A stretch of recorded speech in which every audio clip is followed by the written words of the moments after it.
Say how you, happy birthday.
Going up, okay.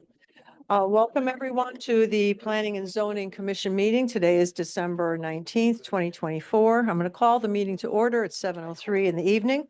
I'm going to ask everyone to rise for the Pledge of Allegiance, if you please. Thank you.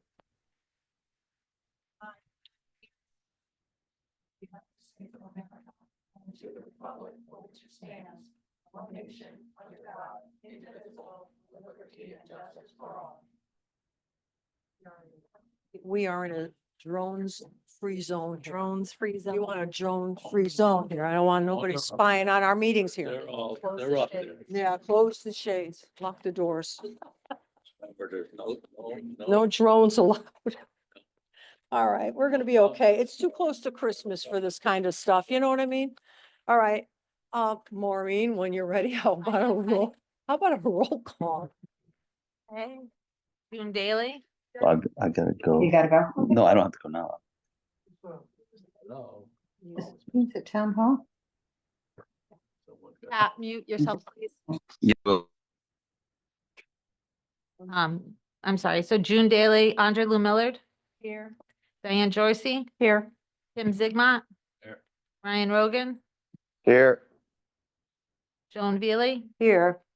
Scott Hamel asked to be excused, Michael Pashik, alternate, Here. John Dyken, alternate, Present. and Steve Baylor Jr., alternate. Here. Okay, then we have to seat an alternate for Scott Hamel. So, let's give Michael in the middle. Up to bat. No, I didn't say that. Righty, so he'll be seated for the meeting. Okay, the approval of the minutes for December 5th. Have we had a chance to review them? Are there any corrections that we need to have known at this time? Hearing none, is there a motion to approve the minutes as they are submitted for December 5th, 2024? Make the motion to approve minutes as submitted. Okay, thank you, Ms. Miller. Do we have a second? I second. Okay, thank you, Ms. Daly. Further discussion? All those in favor? Aye. Those opposed? So moved. And I abstain.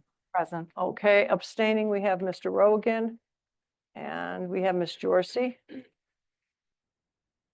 Okay. Thank you. Commission business. We have the site plan amendment of application of Frank Meluzzo for the addition of 2,400 square foot storage building and 3 EV charging spaces and related site improvements within the training yard area at 107 Selden Street, property of Rocky River Realty in the OT zone. And Maureen, I'll ask you about this item for the EV. Is the applicant here? Oh, there you are. Come on up. So I'm expecting the applicant would give you a presentation and then. You expect too much. But the applicants are here. Well, I know sometimes you just ditch right in and whatever. Good evening. Happy holidays. Evening. And all right, so tell us a little bit about your project. Yeah, I'm Bill Wilsey, special engineer with Langen, New Haven, Connecticut. Mhm. And yeah, I'll tell you about the Eversource training building at the Eversource campus. So we have the slides up. And maybe some visuals.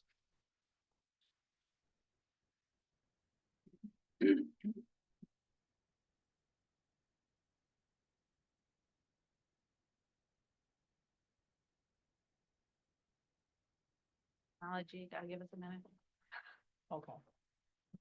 to share the screen. Yeah, What email did that come from? I just want to make. Ryan Phillips. Brian. Come up the way I searched it.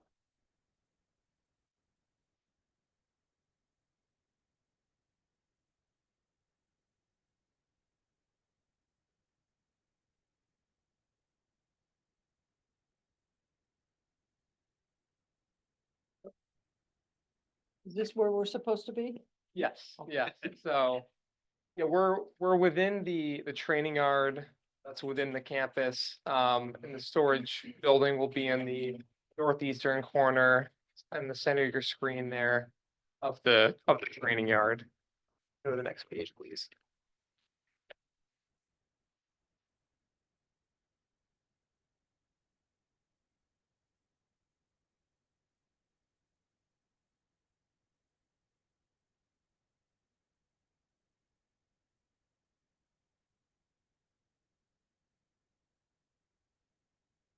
Funky. It's got, because there's so much data in it, it takes a while for each page to load.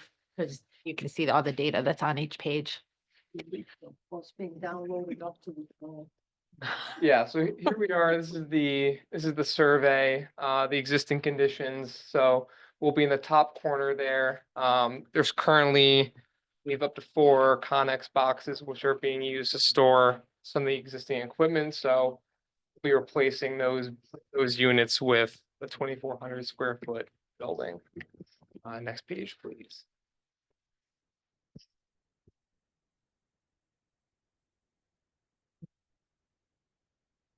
Back one. Okay, so it's not, I'm sorry, it's not the square that's marked trailer, it's the one above it? Yeah, it's the gray building there in the top left corner. Yes, that's 2,400 square feet. We are in compliant with all the, setback and coverage requirements for the OT zone. That's our property line, ordering it to the page north and page west. We have the 3 EV parking spaces to the top right corner of the building. And then there's also a canopy over the a little gravel patio on the page north side of the building. With sidewalk along the bottom and right side of the building as well.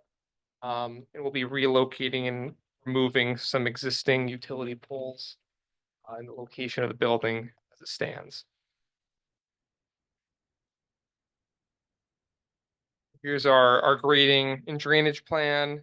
We'll have 3 trench drains along the, well, hard to see there, but along the right side of the building. Some PVC piping that'll be collecting and transporting that runoff to an existing yard drain, which is connected by that diagonal PVC pipe, bottom right of the building.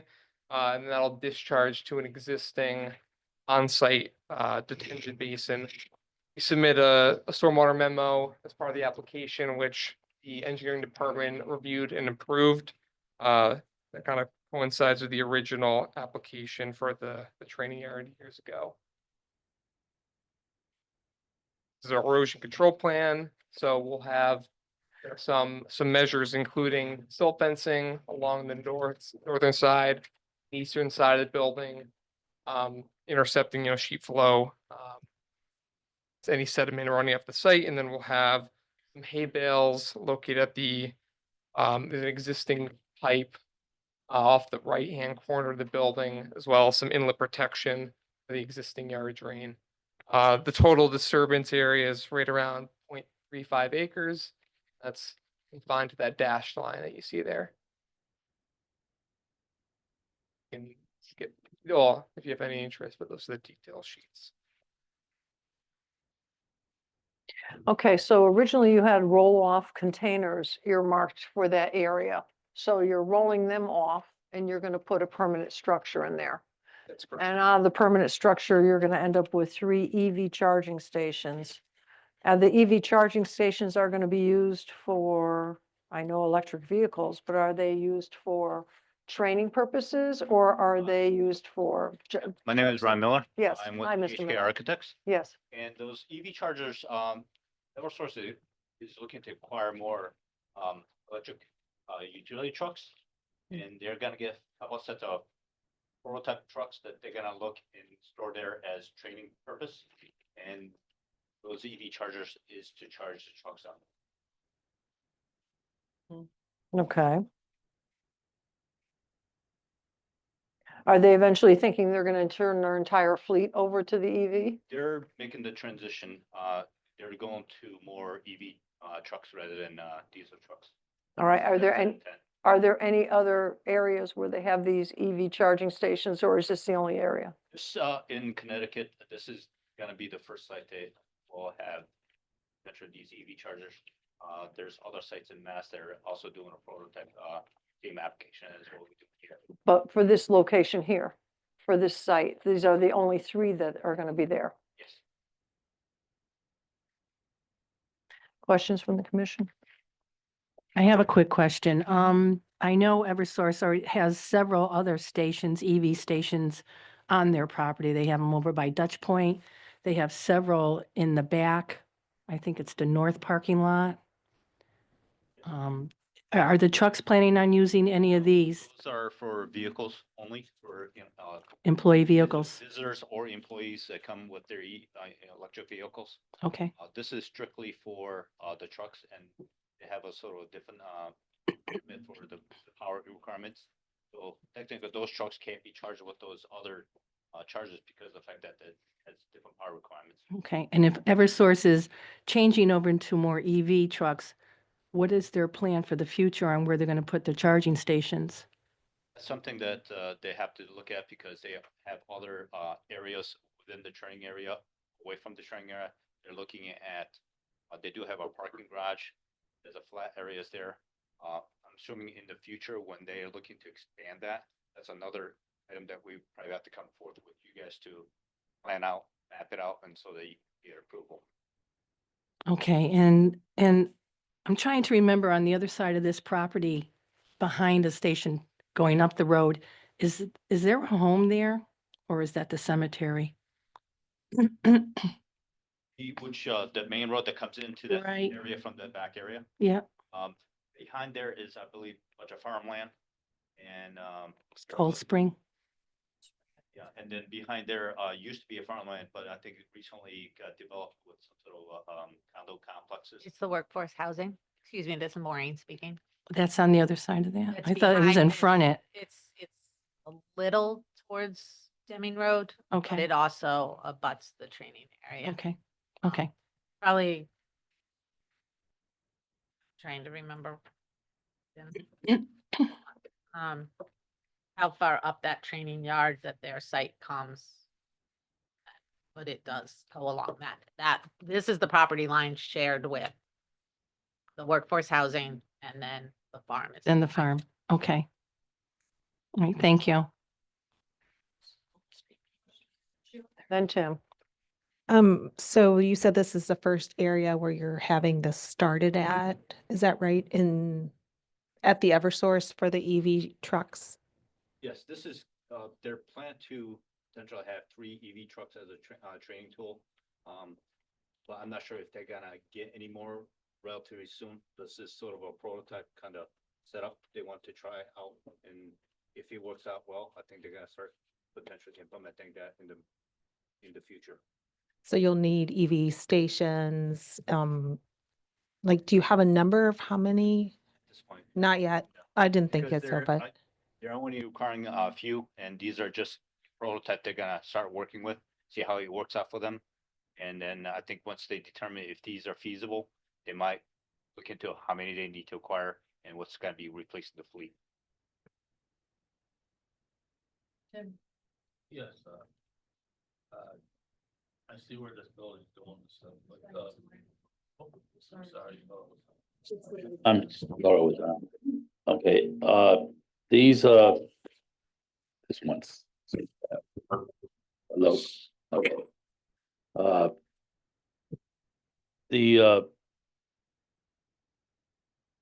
What I see here on this map is different than what I remember the last application that came in here.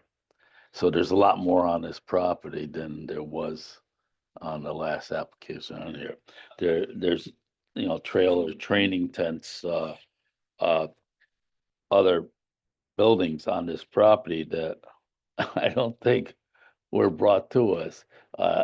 I just, I appreciate you coming in with this one, and I don't have any problem with this one. I'm just seeing the map here that's looks like it's been added to of stuff that wasn't on the last map that came to, because you've been coming Correct. We Pretty came in steady, with, but- With, basically there is the gas training facility came in and also basically the training yard, restaurant building that provides restaurant for the whole training yard. Yes, the restrooms, These yes. 10 structures, they were temporary use, but I believe another group came in and talked to the town about it. I'm not sure if they came to you guys, but I heard they did, so that's something we kind of mapped out because it was sort of a existing condition that when we were brought on board for this project, they were there. Mhm. I'm just double checking. I see stuff that I don't remember seeing in the other maps, so I'm questioning that. And like uh utility pole storage is uh behind the setback line. You know, we have structures or condos and stuff near this property. And I just want to make sure everything's set back behind the setback lines, just like this training tent on this north side was not. A trailer which is this structure right now was not. So I'm just questioning.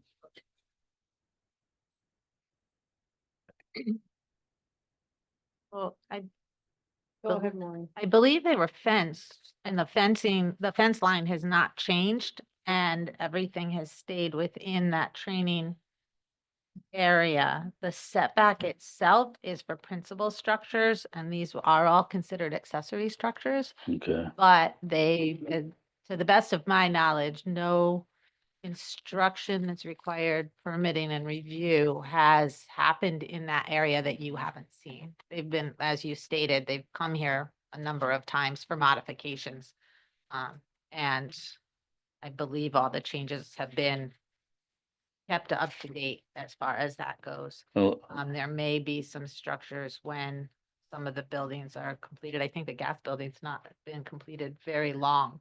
Right, the gas buildings relatively new, that's been pretty much within the last couple of weeks have been. Yeah, they were, the inspectors were just talking about being out there, which means that anything that's gonna be removed because it's been replaced by that is just starting to be transitioned from being used.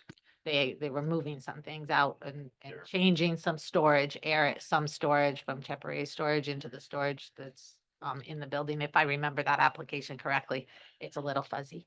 and these EV stations are within the setback on the map, so I'm just, But that is a main structure setback. And the parking, it's not the parking setback. It's the main structure setback, but we did, for everyone to understand the site a little better, Alexa has brought up on the screen the area, and you might need to move your mouse around a little bit, but I doubt they can read Eversource training area where that is. So, that's right there in the middle of the screen. And then to the right is a picture from, I guess, a year and a half, 2 years ago of 833 Deming Road being built, but that's the extent of those condos or those apartments rather, of their area. So it does go along that whole edge to answer Commissioner Millard's question. The training area is backed up against the residential, not the farm. The farm is further north on the Eversource property, closer to the parking garage, etc. Questions from this side? Yep. Because we are in a discussion. You have any questions? I'd like clarification, Alexa. The training area that we're talking about is on the left-hand side. The area where there's dirt, that's the new houses that were being built. Where on the left-hand side is this new building going to be put up?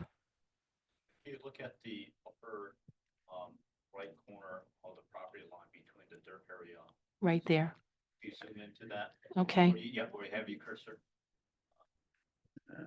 right in that area there.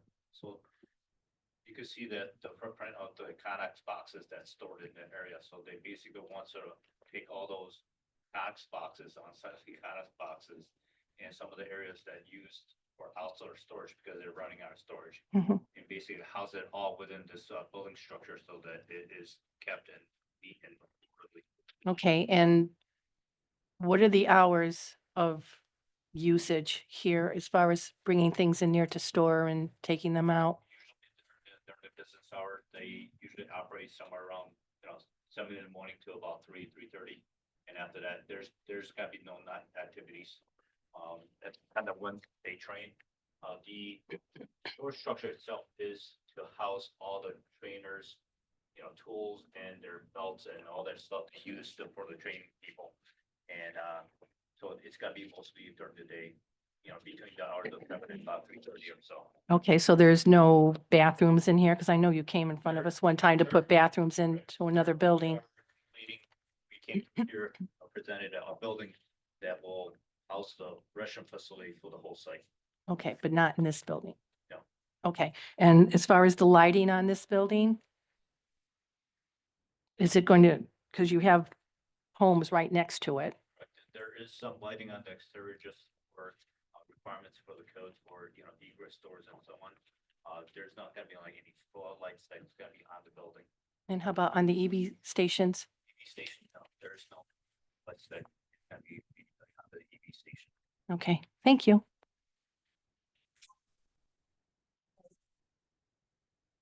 Okay, anything from you, Maureen? Anything you want to add? Alexa helped with the analysis on this as well, so wanted to give her the opportunity to. The only,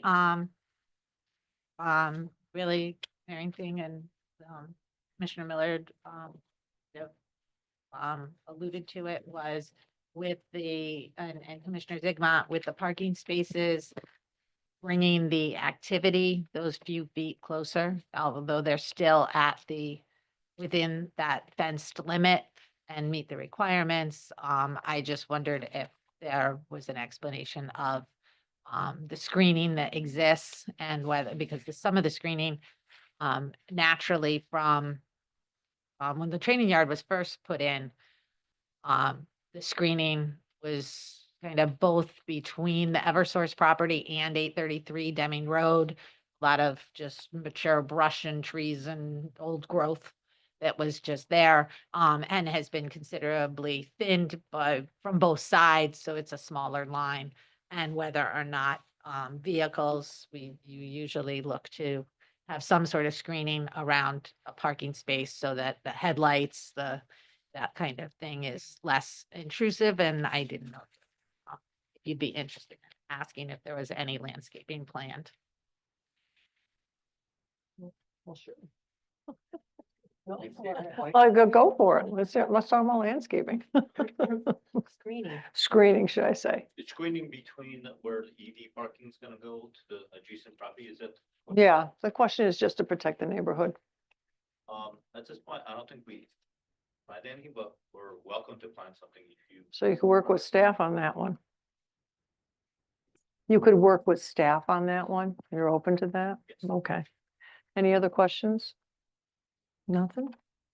And I do just want to confirm we did, and it is shown on your staff report that the town engineer did cross off all his comments because he Yeah. said his comments have been satisfied. Yeah. Building officials' comments are the obvious permits and trades are required.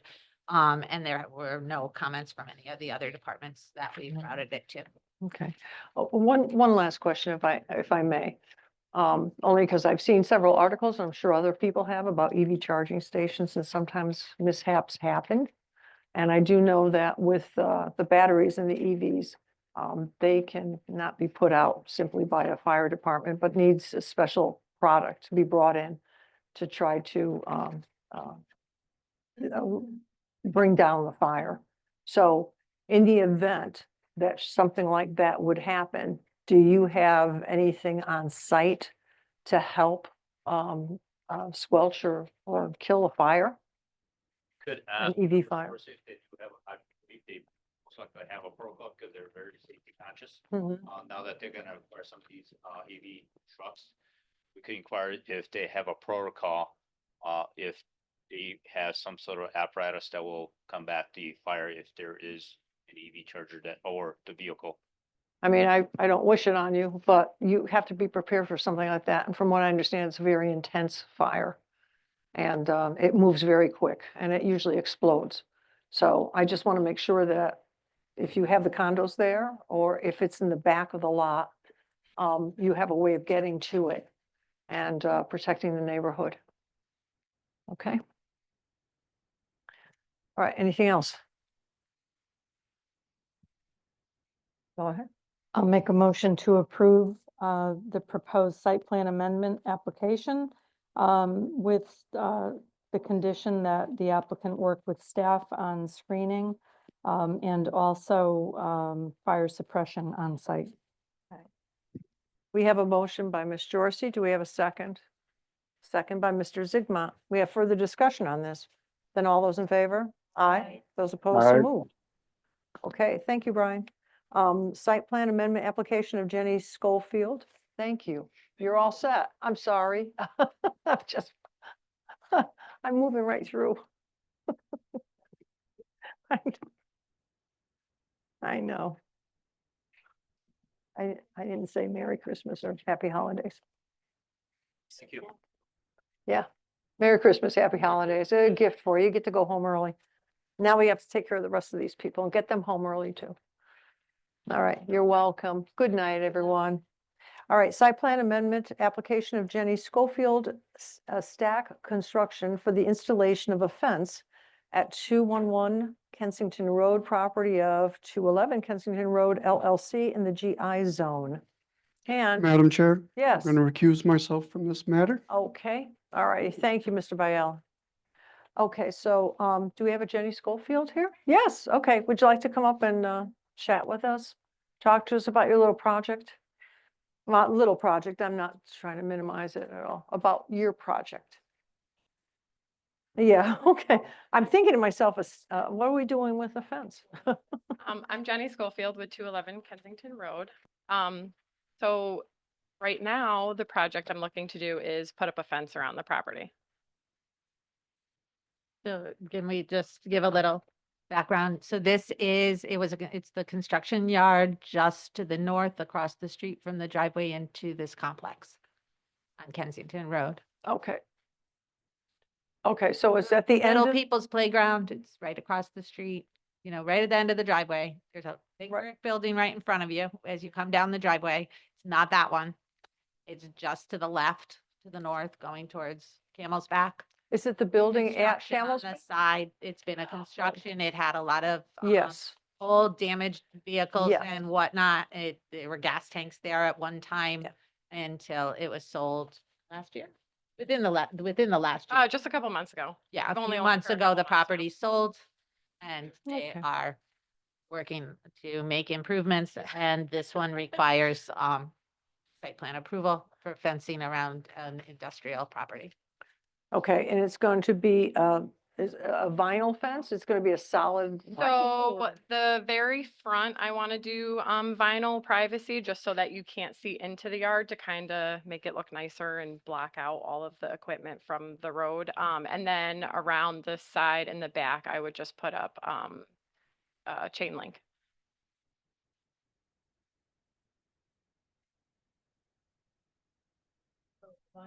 So the vinyl is going to be along Kensington Road Yes, and it's going to be how tall? 8 feet? yes.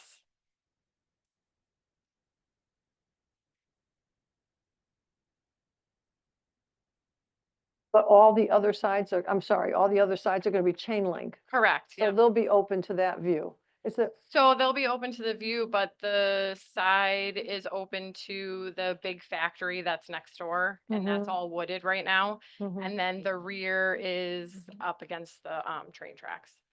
But is there any reason why you would want to put a solid wall in the front of your business and not do like, Well, putting the solid wall just helps from people seeing in to see what we have, just from, I like to have privacy with my equipment and stuff and not having people drive by and seeing what types of equipment and things I have outside just for like stealing, like privacy purposes.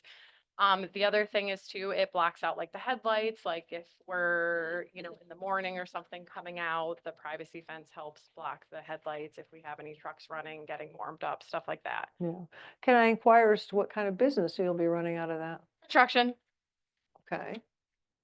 mostly highway construction, so triaxles, vac truck, larger trucks and equipment. Okay. I'm just visually, Yeah. I'm visually trying to see this, and I understand the privacy fence in the, I also am big on presentation, and I like the fact that the privacy fence is nicer looking. I will be re-landscaping the side of the building that sits, I know there's a lot of overgrown hollies right now and stuff like that, so I will be re-landscaping that piece. And then along the privacy fence, I'll probably put in some trees and planters along the fence for like seasonal plantings and stuff like that. So it's also kind of a presentation thing because I Yeah. love the way the privacy fence look rather than just an ugly chain link and seeing all of the trucks and equipment inside. yeah.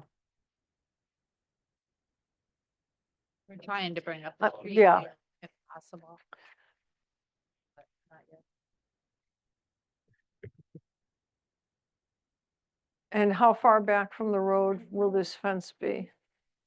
So what it would This is the be- property right here, right? This is the property, yep. Okay. So the vinyl fence would start from the corner of the building right there.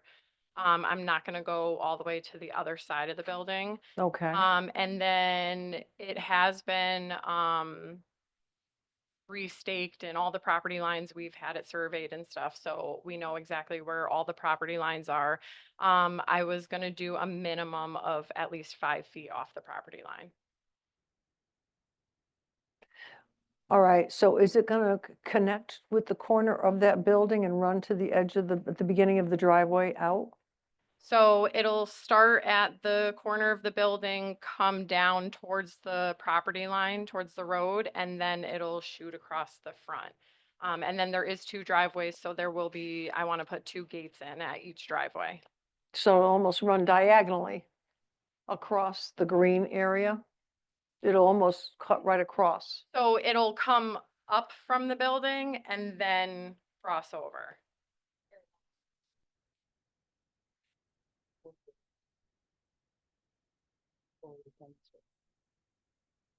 So she's gonna come to the road and then. Yep, that way. Toward the road, okay, so you're gonna box it out that way. But the fence itself, how far will it be from the road? I'm not sure how far the property line is off the road, but, and then again, it would be 5 feet, a minimum of 5 feet off the property line. All right.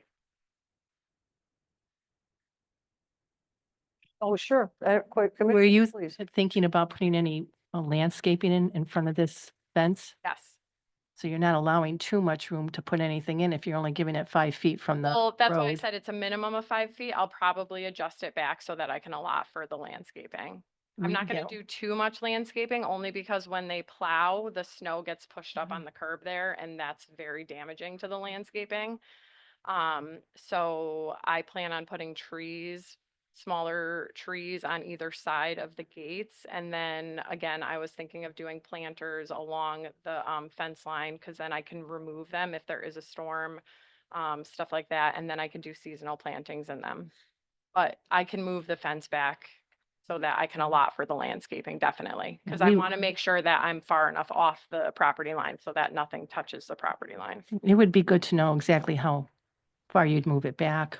So probably like 10 feet would be, because I want to try to go up as far as possible to the property line as I can to allot for that space. So does that mean? I'm sorry, so does that mean that if you were to put this fence where you wanted to, so you're gonna bring it off of the building and then you're gonna square it out? Does that mean that segregated piece of greenery that you have there now becomes parking? Once you No, cut No, onto I that lawn? would leave that lawn.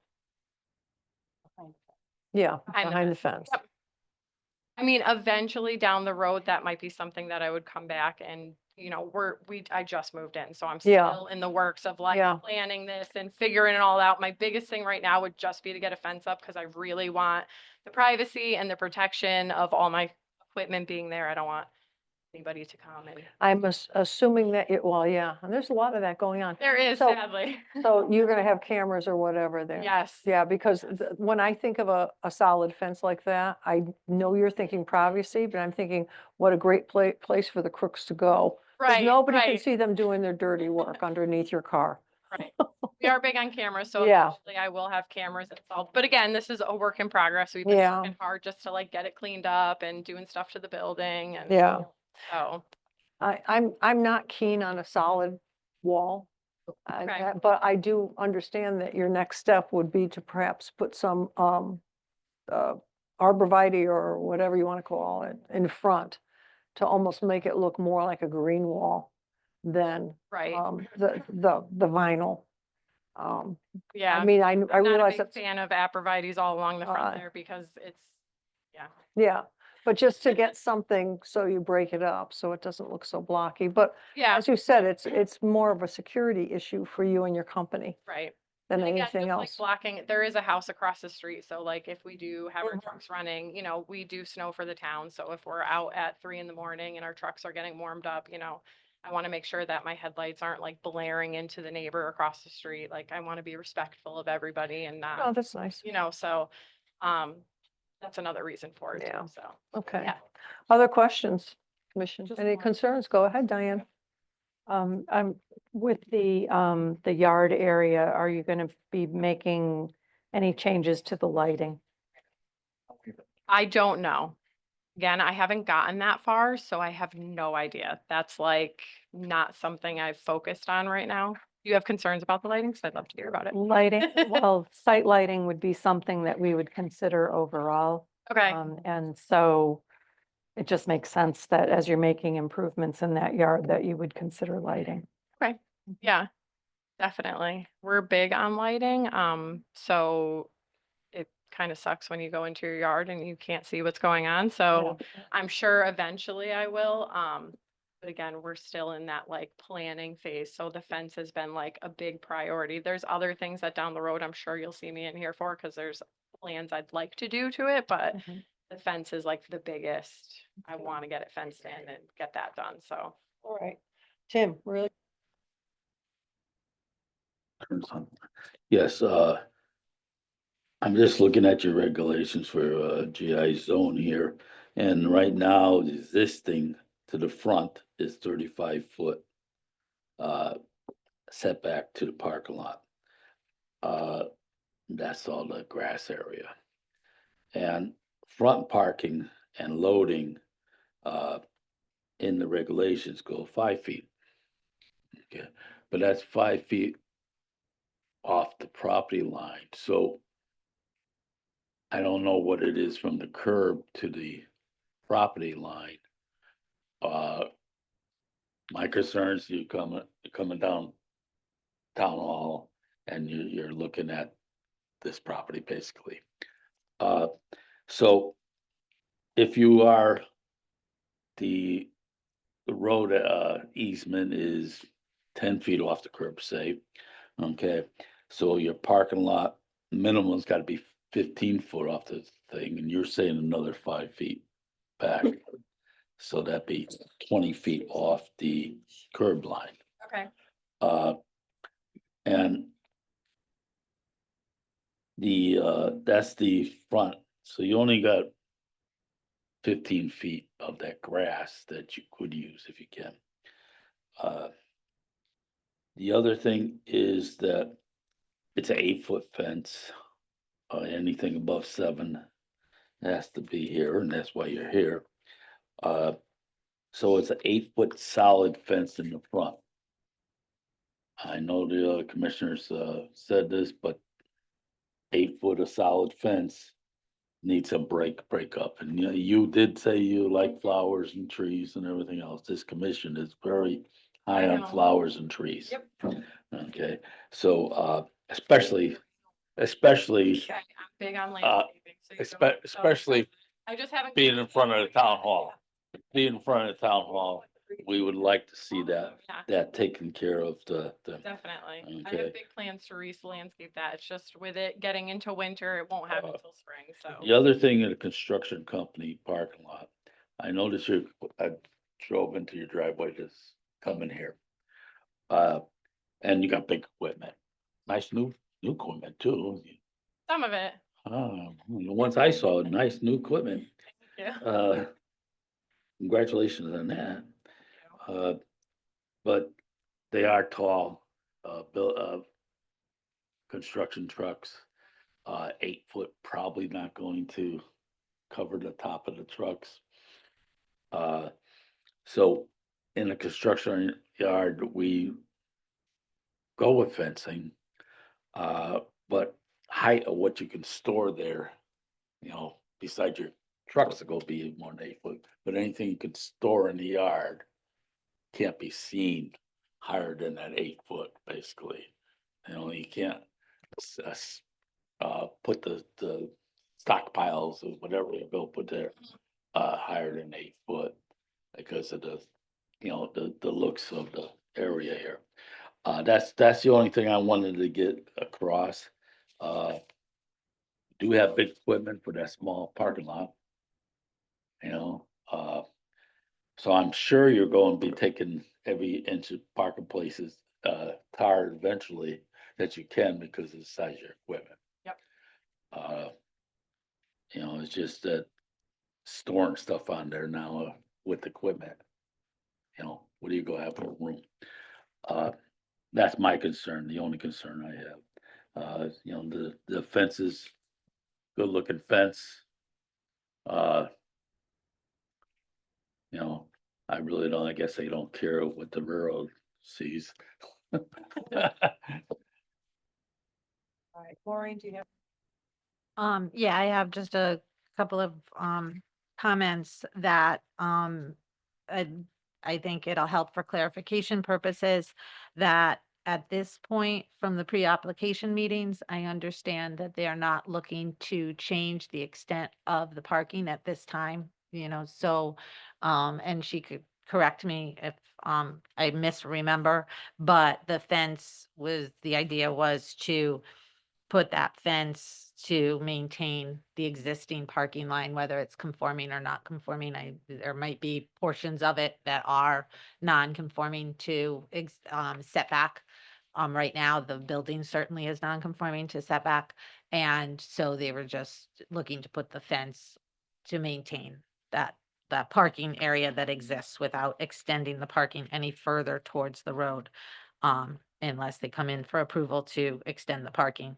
And just as a note, and I don't know if anybody was on the board at the time, or if it even came to the Planning and Zoning Commission, or if it was something that was handled through the previous zoning officer and town planners. But there were trees that were used as screening when I first started. I know it was kind of a something that Ms. Riggins was working hard to get the trees to be viable because they had to put trees there and the trees just did not survive. And that was something that the applicant had noted when they got the property was the difficulty those arborvitaes had to survive at that location. So whether, the ability to use a fence to provide all or some screening, even if in addition to landscaping, may be beneficial to screen the industrial site on what's otherwise a residential road. Yeah, those abrevieties that are there too are extremely dangerous to that property when coming out of the driveway because they're so big, you can't see anybody coming around that turn. So those abrevieties, I was looking to relocate because people coming out of that driveway, they're just, you can't see anything. They're just too big and in the wrong spot. That her comment did remind me that I added as a comment because we did not hear, and I don't know if it was, I'm not sure why we don't have comments from the police department, but the comment we added was that the traffic officer should make a confirmation that the location of the fencing won't prohibit the, sight lines and be a problem, in which case he'd ask for it to be stepped back, and perhaps we could handle that at the staff level if that had to happen. And that was the other reason too, why I said with the setback is probably gonna be adjusted because of like where those abrevieties sit. The fence is probably gonna have to sit back farther than what I noted on there because of the visibility when we pull out of the driveway. So, John, I just questioned, is this the color of the fence you, that's the color I wanna do, yes. But, we have example of white fence, 8-foot white fence, and now it's unbelievable how much stark that white fence is. Big fan of white fence, so I tried to avoid it. Okay, It just that's, gets dirty and it just, as a construction It do- company, I it think does. brown fits better with the building, so. dust, dirt, yeah. Yeah.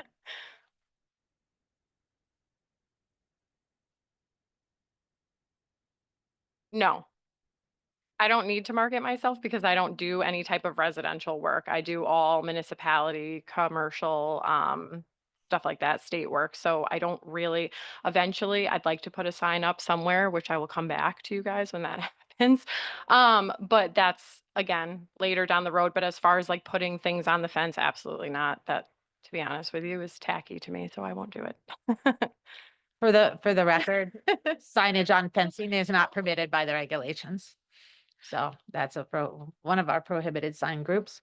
There are a few that exist, and it's likely that a sign, if it's within the regulations, the sign would be handled by the zoning officer. It's not in within the design districts. So it probably won't come back to the commission, but it will require zoning review and permits. Yeah, well, or a freestanding sign. Awesome. Okay. All right, just to be redundant. So in my notations here, you put down that the fence will be 5 feet off the property line. You are considering to make it maybe 10. It'll be moved back, because again, because of the visibility of like where those abrevieties Right. are, originally when I did this, I put 5 feet, but it's definitely gonna be back farther because the more that I've been on the property and those abrevieties where they sit, the fence is gonna have to be Okay. farther back because it ruins the visibility of when you're pulling out of the driveways, and I can't take that chance. Perfect. I just wanted to Somebody confirm. gets in an accident. Thank you. I just wanted to confirm. Yeah, absolutely. I'm not sure the specifics, but it would probably be at least 10 feet, but if not more, because again, I want to make sure that visibility is there when it comes to that corner and making sure that everybody coming out of the driveway can get out safely. Vehicles. Yeah, Yeah. yeah, for sure. That's great. Diane? Yes, so I think this is going to be an improvement on that lot. It's, you. Trying, Um, we're getting there. It's we'll slow help to going, clean it up. but I'm trying. I'll make a motion to approve your application, subject to, your working with staff, to finalize the setback. Yep. And, work with staff on, any future lighting plan, or landscaping that you're gonna do in front of, and around that fence. And under the condition that storage or stockpiles is not to exceed the fence height. And that you, also obtain approval through the traffic officer that the fencing's okay. Okay. All right, we have a motion, now we have a second, we have further discussion. Then all those in favor? Aye. All right. Those opposed? So moved. Okay, thank Thank you, you. congratulations, now you can.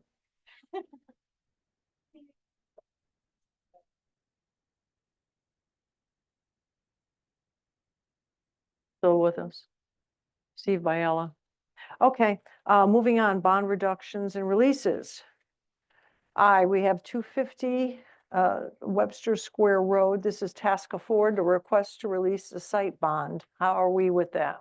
So this is the site bond for the new parking area and truck repair garage that they built, and that all those site improvements, and engineering has inspected and recommends release. Okay. we hear the recommendation. Do we have a motion or do we have questions? Motion? Release the bond Okay. for 250 Lips Square Road. Okay, motion by Mr. Zigma. Do we have a second? Second. Second by Ms. Jorsy for the discussion. All those in favor? Aye. Those opposed, so Aye. moved. Thank you, Brian. 1725 Berlin Turnpike, Pine Creek, request to release erosion control bond. And what do we have on that?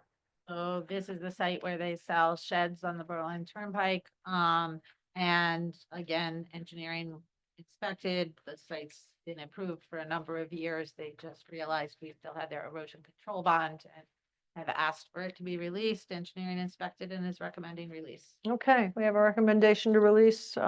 Questions? Then do we have a motion? Make a motion to release the bond. Okay, Ms. Jorsy has the motion. Who has the second? Second. Okay. Michael has a second. And Pashtuk. Yep. Correct. Okay. I always got to think about that one. All righty. Further discussion. All those in favor? Aye. Those Aye. opposed? Thank you, Brian. Then item 3 is 30 to 36 and 86 Commercial Street. This is Commerce Street, excuse me. Climate engineering request release of a site bond required for landscape restoration with a stipulation for judgment. And what do we have on that? This was a ZBA case rather than a planning and zoning case. Yeah, I was gonna But say, you did, I believe, you did look at the plan for restoration. Regardless, the owner has reached out periodically, asking for release of the bond. The bond was, the landscaping survived, the bond in the stipulation was supposed to be released already. There were some plantings that, we got some feedback on last year when they asked for the release that, weren't surviving well. Right now, we understand they're pursuing moving to their newly built facility in another town and will likely be selling the properties. But the planting has been installed per the 2022 stipulation. But we found one tree in the vegetated area along Commerce Street has not survived.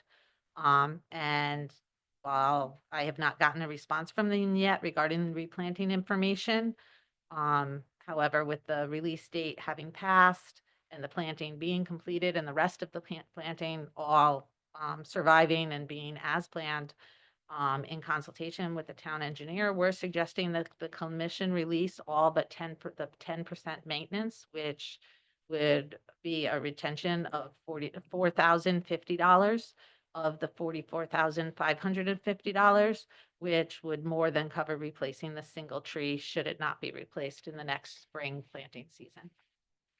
okay, Make a motion to release with the exception of 10% maintenance bond. okay. Thank you, Ms. Jorsy. Do we have a second? Second. Okay, thank you, Mr. Pashtuk. Pashtuk. Okay, I'm gonna get it We'll right. Get it one of these days. Well, I will. God, I'm just gonna call him MP for short. All righty, MP has a second. And further discussion, all those in favor? Aye. Those opposed, so Aye. moved. Okay, thank you, Brian. And you're wondering who Brian is? Brian is our commissioner who's online, so I'm just acknowledging. All righty. Up next, we have the public hearings. Do we have a call for the public hearing? No, this was noticed. Oh, it was already, okay, all um, righty. previously. All right, so here we go. This is the subdivision application of Kokomo Brothers 2 for a 5-lot subdivision at lots 46 and 46D, block 142, 170 Wilkes Pond Road, and 243 Somerset Drive, the property of Henry M. Lauchi, Carol Thompson, and Wilma Curran in the R43 zone. Okay.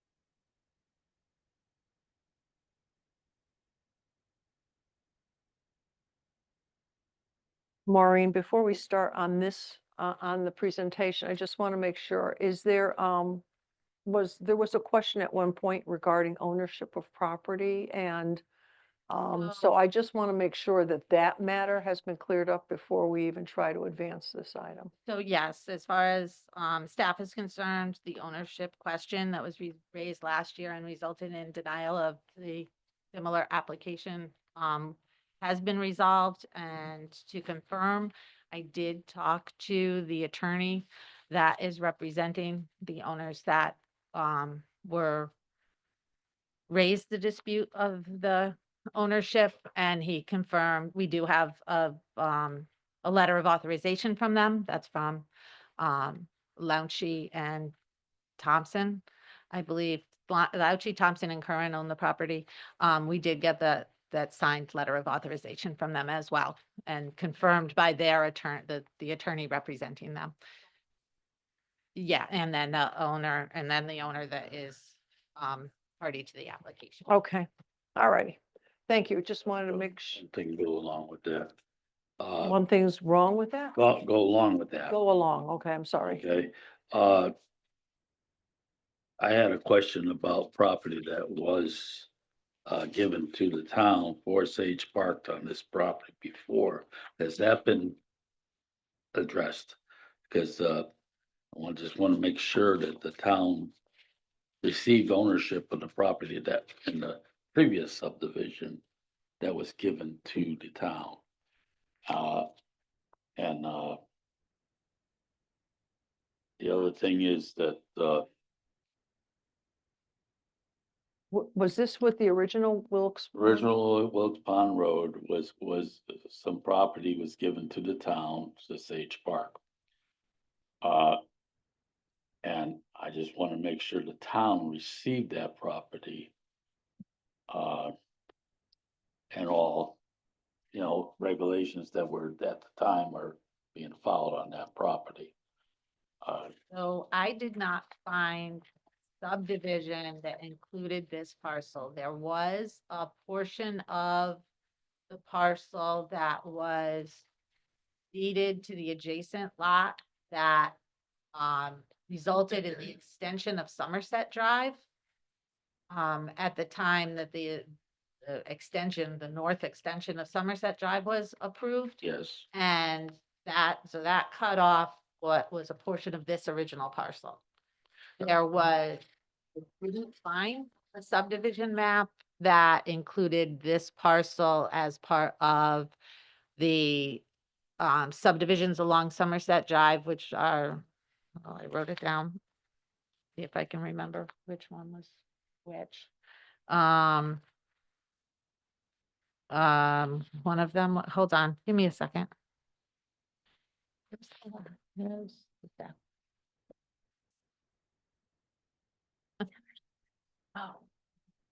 Oh, here. Yeah, I definitely looked at the background of the properties. Because then where Raspberry Hill was a neighborhood affordable housing.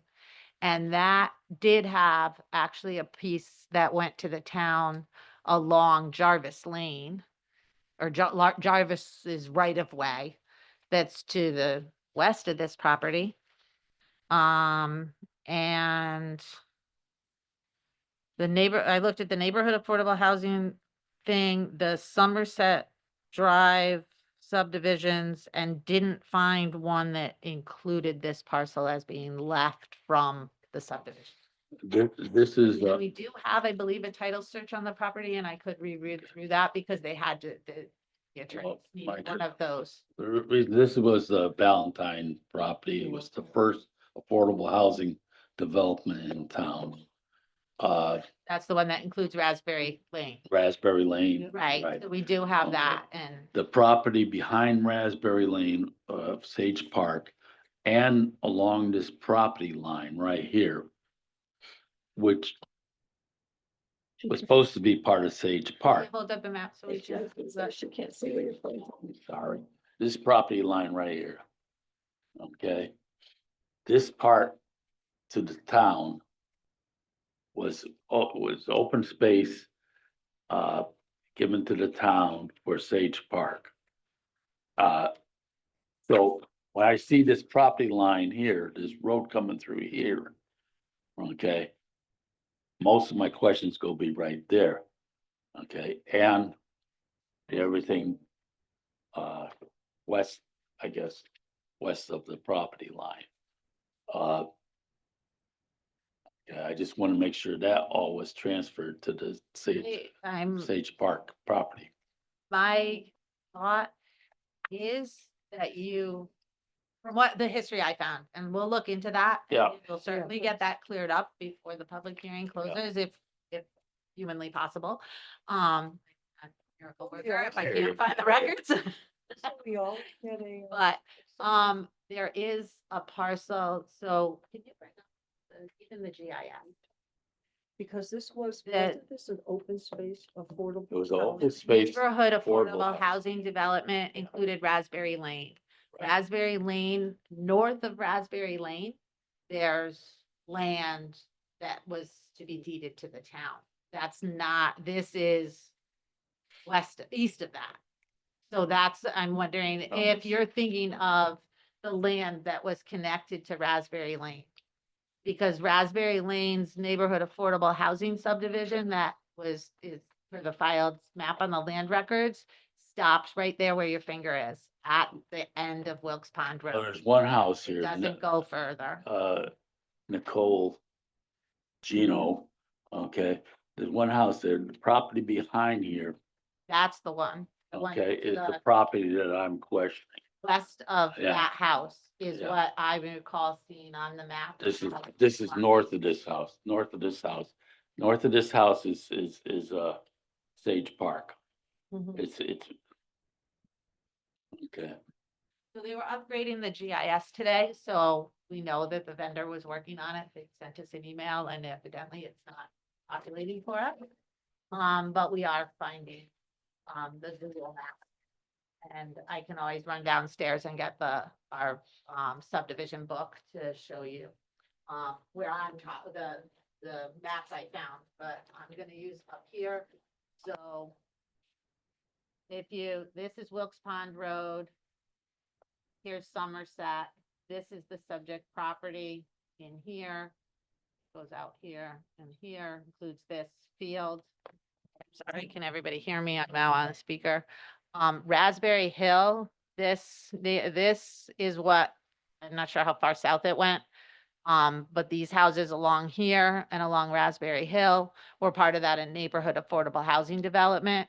And there was land in this area that said it was being deeded to the town on that map. But that development, the maps I found, in our, book of neighborhood affordable housing did not include anything with regard to this parcel up here. And then I found the Somerset subdivision that went up here and Canterbury, but again, did not include this parcel. This was almost like it was what was left from the others, right here. This is where the house is that's subject to this, subdivision, 8 Raspberries right on the corner there, right here, right? Okay, behind 8 Raspberry, that land right there, right here, okay, and along and along the here. property line there. So we'll have to look into that. We're not aware of that because that is what they're proposing to dedicate as open space. So Well, we'll I just, see if it, one way or the other, that's, that I'm asking for that dedication, because that was part of the agreement. close of the agreement here. That's a, using memory back Yeah. 40 years now, Yeah. because these In the affordable 90s. houses are not affordable houses no more. they're off they're out of Off that limit, 40 year. 20 years that was required. That was under Bill Volker. Huh? That was Bill Volker was the planner at the time. Bill Volker was the planner, yeah. At least one of the maps for the development, I think, was signed by Brian as well.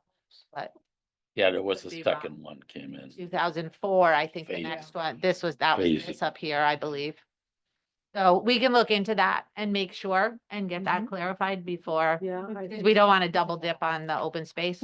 No. No, it's just, I don't know where that cutoff line was exactly where it dead ended behind 8 Raspberry. There was some property there I know of and along the property line, but I question along the property line, but if we're getting it, it just doesn't matter, but I just want to make sure that the ownership is transferred because that was a big part of that Sage Park, Oh, yeah. addition to Sage Park.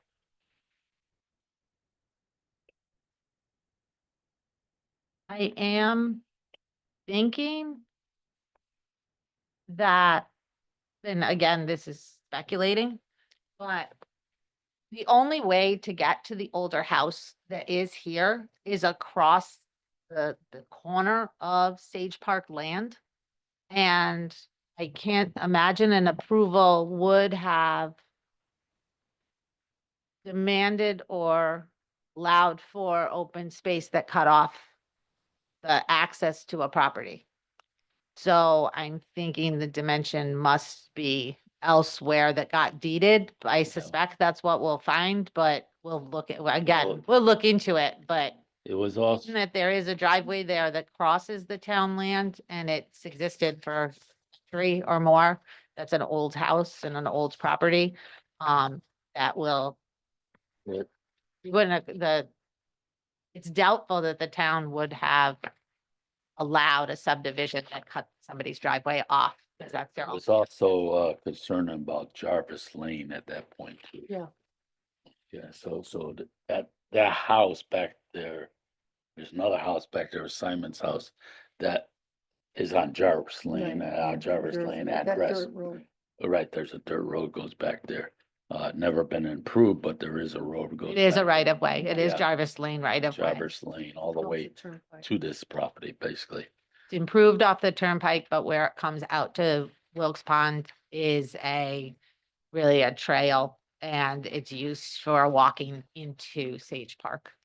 Right, so Neighborhood walks up into Sage Park My- that way. my concern is that Jarvis Lane stays there and that walking trail is there, okay?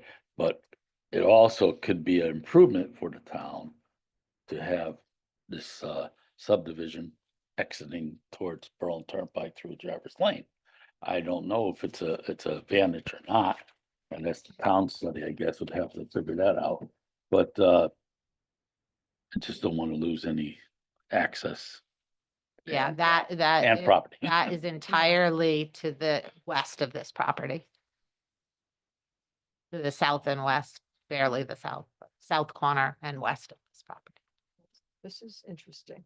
So. It is. This brings where do we back a go? lot of, I know, but where do we go from here? you should remember it So, I vaguely remember it, but for other reasons. oh, jeez. for others. Yeah.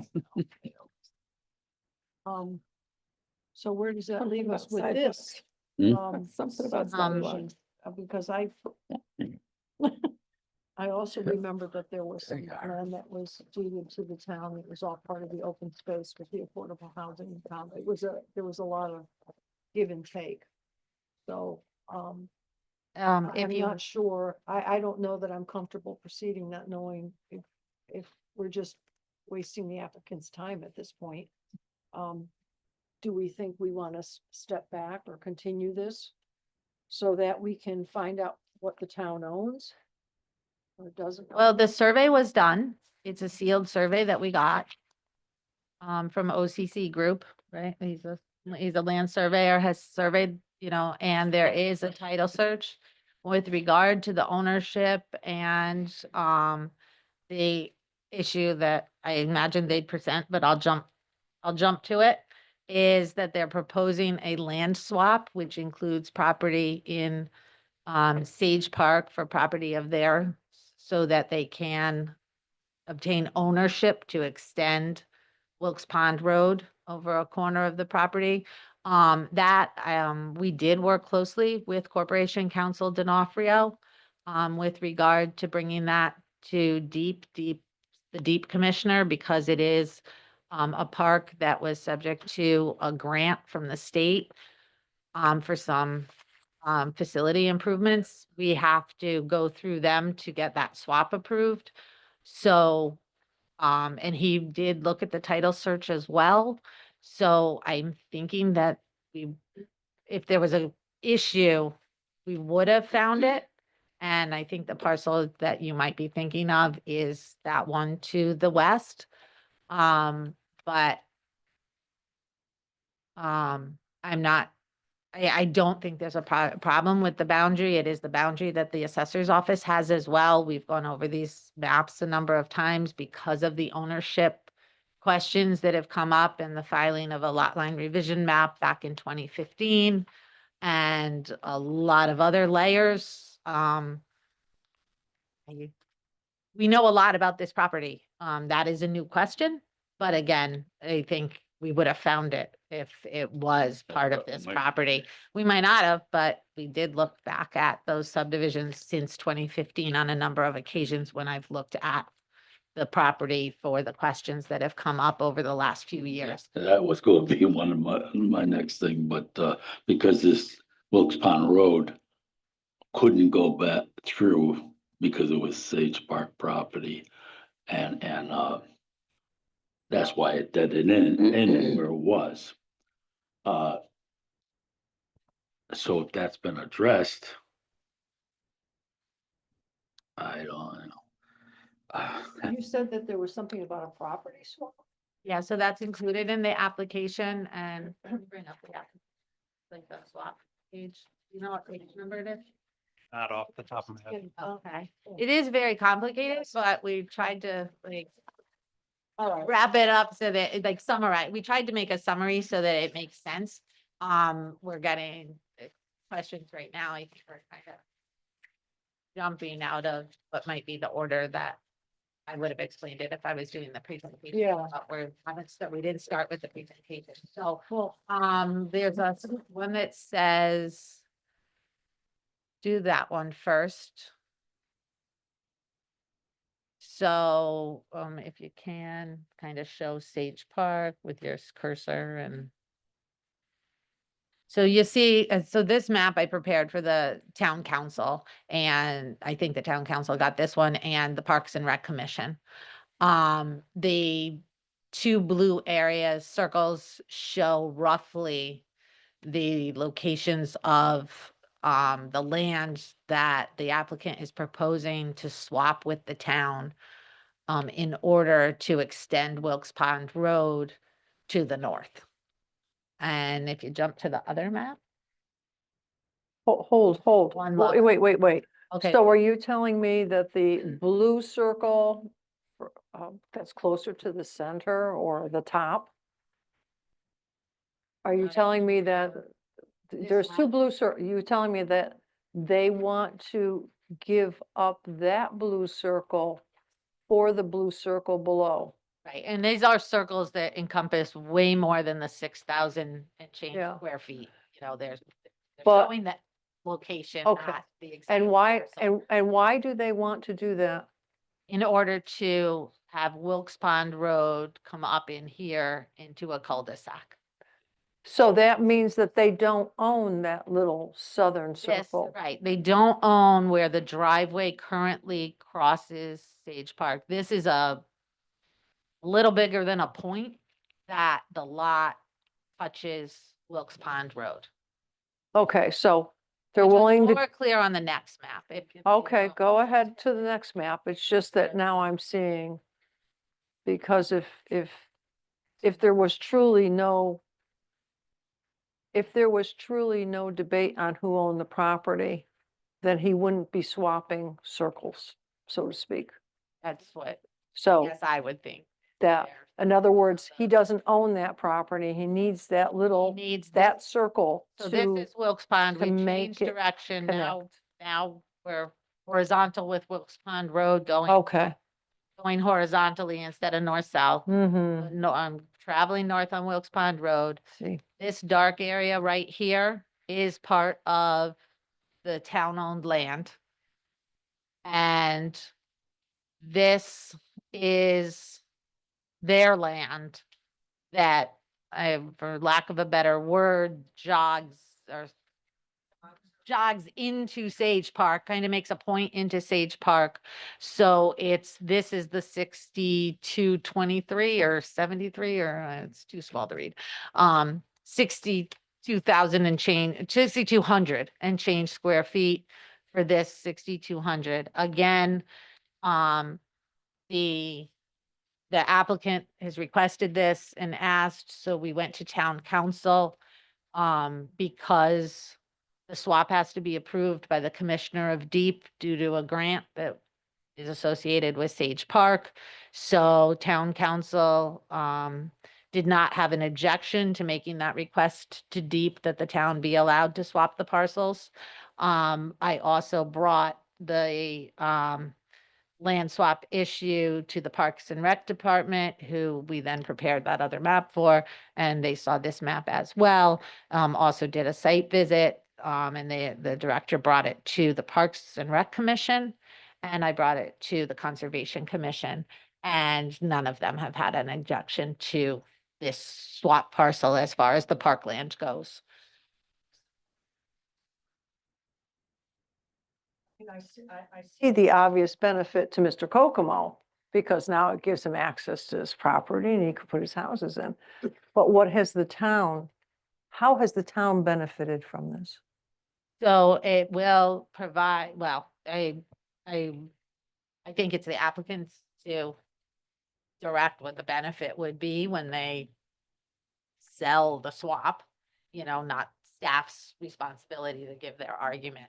However, from Well, no, I our mean, analysis from us. standpoint, we saw that this property line will become more regular. The baseball field is right here. And it will create, more of a straight line.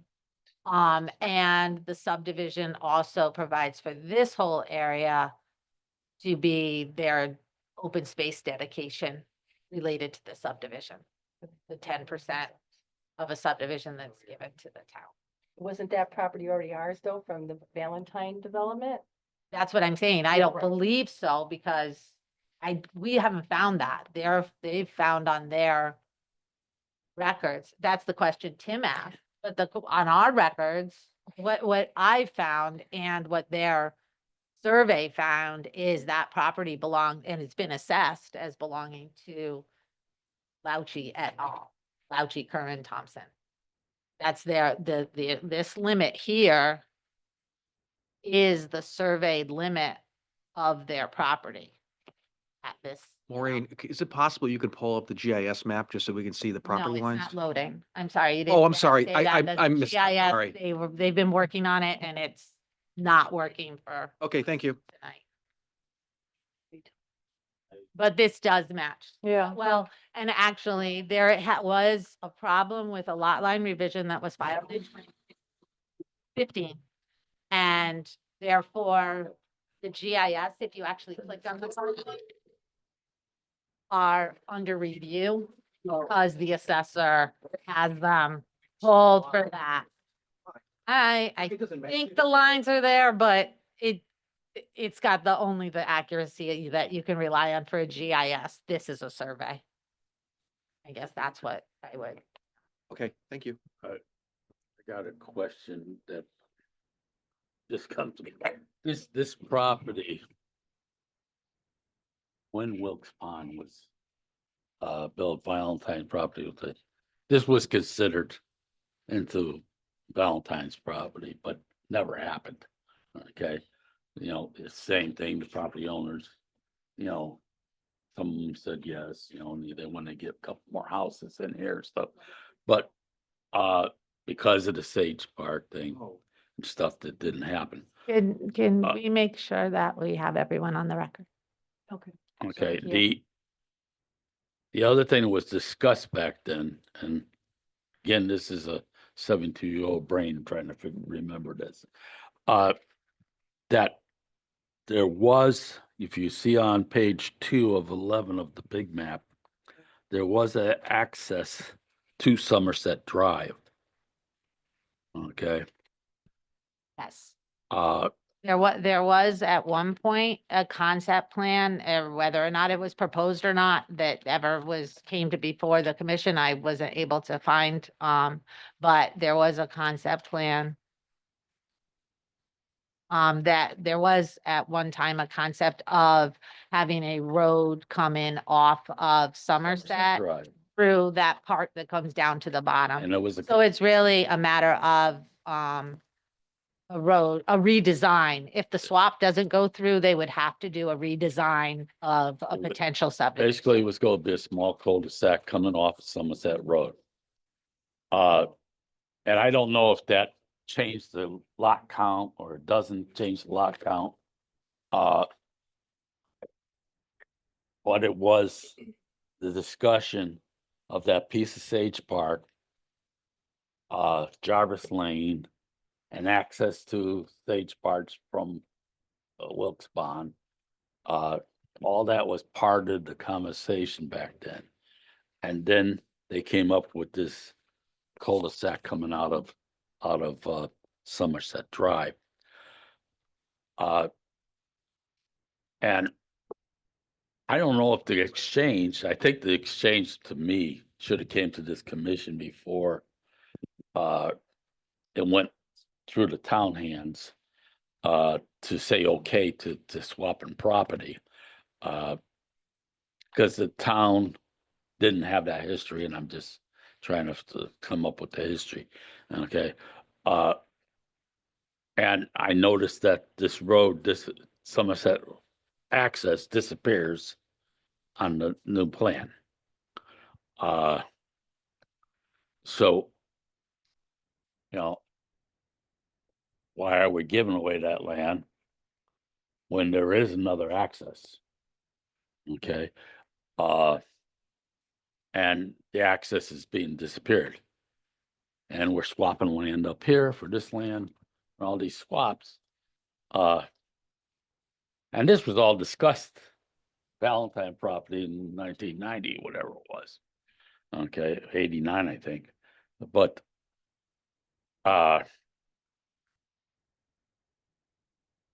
so I think there's some more history's got to be saw here before I can make a decision. And I remember that part of this came in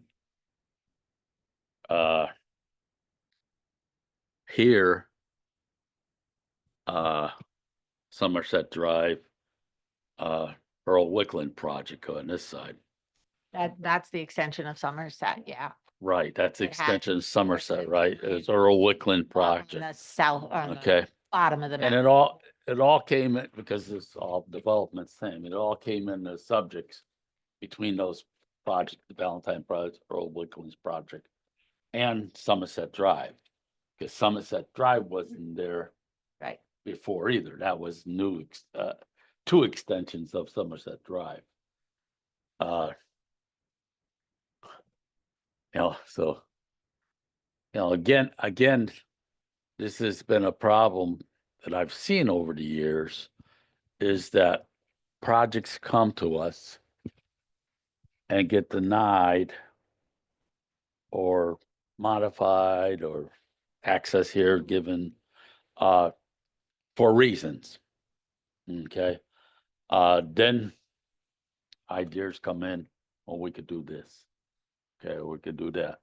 But all these discussions, I don't know if we have tapes back then or not, or anything else. So, Usually at this point, we usually have to rely on the minutes. The Yeah. meetings that were taped might have had gone away. A tape, like a cassette tape and or a floppy disk. it's like they, Which are generally, if you put the tape in now, they just break. We've tried, and I have done it on a number of things. I've also listened to some old CDs, but their quality and ability is very difficult. But I will say that it is one of the reasons I've made the recommendation in my staff report that the hearing be heard tonight, so that some of these, if there are questions, that you, You know, this, that some of them get out into the record and into, the knowledge base for the rest of us, so that if you have questions, we have time to look them up before the hearing, and the applicant as well as staff has time to try to answer questions prior to the close of the hearing. this is, The hearing can stay open for 35 days without. this is all, extension. mine friend, you know, it's just, it's a, But we did do a lot. we didn't Deep have the records we have today. And we also have to process an application as it comes in and before us. It was under, consultation with, Corporation Counsel, D'Onofrio, that to bring it to the state, because they are part of the process and don't know how long that could take. And in order for staff to do that, we had to ask the town council. And if they say no, then it's part of the process of the application, just as you're vetting the application as part of the application. And that's why, start the process, get some of these questions answered and get them in so that we know what those questions are for the public hearing and for your deliberations purposes. Agree, which is just that this is the land use body and the council is not the land use body. So some of the stuff that comes before the council, before it gets here, I always had that little, wait a minute. Yeah, sometimes it's just the way. Wait a minute, it's why are they what we saying have to okay do. to sell this property or do this or do that before it comes to planning? Okay? Yeah. Which, it's questions my mind saying, hey, this ain't the process, by statutory. How you see from here, are you suggesting that we open the public hearing? and Well, I think you already have opened it. Yeah. What's the- So what's the my next step? suggestion would be to hear what the plan is, so that, and I believe there is an audience, I imagine that must be the purpose, and perhaps they have information that we also don't have. As far as I know, we haven't, I personally, I don't know if Alexa has gotten many inquiries. We've had a couple people come look at maps, but we haven't had technical inquiries in regard to it. All right. So I think if they have questions, that's an important thing to be able to try to handle before, and especially without having that 2-week meeting. You are 4 weeks out to the next meeting. Okay. Yeah. If all I, right. if I could just say something as well, it's Jennifer, I'm online. I'm sorry to interrupt. If an application proposed to transfer property to the town, that would be reflected in a drawing. So I'm not particularly concerned about whether or not you have a tape.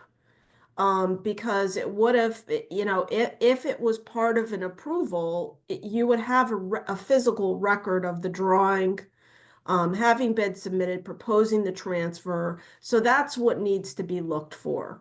And, I haven't seen the title search. I haven't done a land record search. I obviously haven't searched your physical files. All that can happen.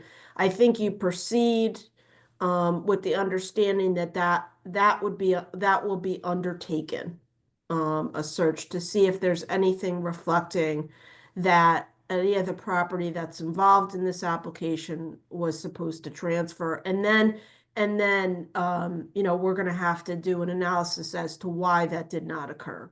And it does happen. I have an old subdivision from the 90s that had happened recently in another town. So, the deed could not be found. There was a claim that the deed was passed to the town and just not recorded, but sometimes those things happen, but we'll work it out. I think you let the applicant proceed, and we'll be ready next time with that information.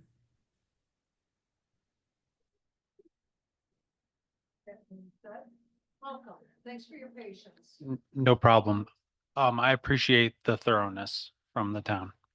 I'm Jared Sirocco. I'm here representing Tom and Mike Kokomo, the Kokomo brothers. they apologize for not being able to attend tonight. So you get me.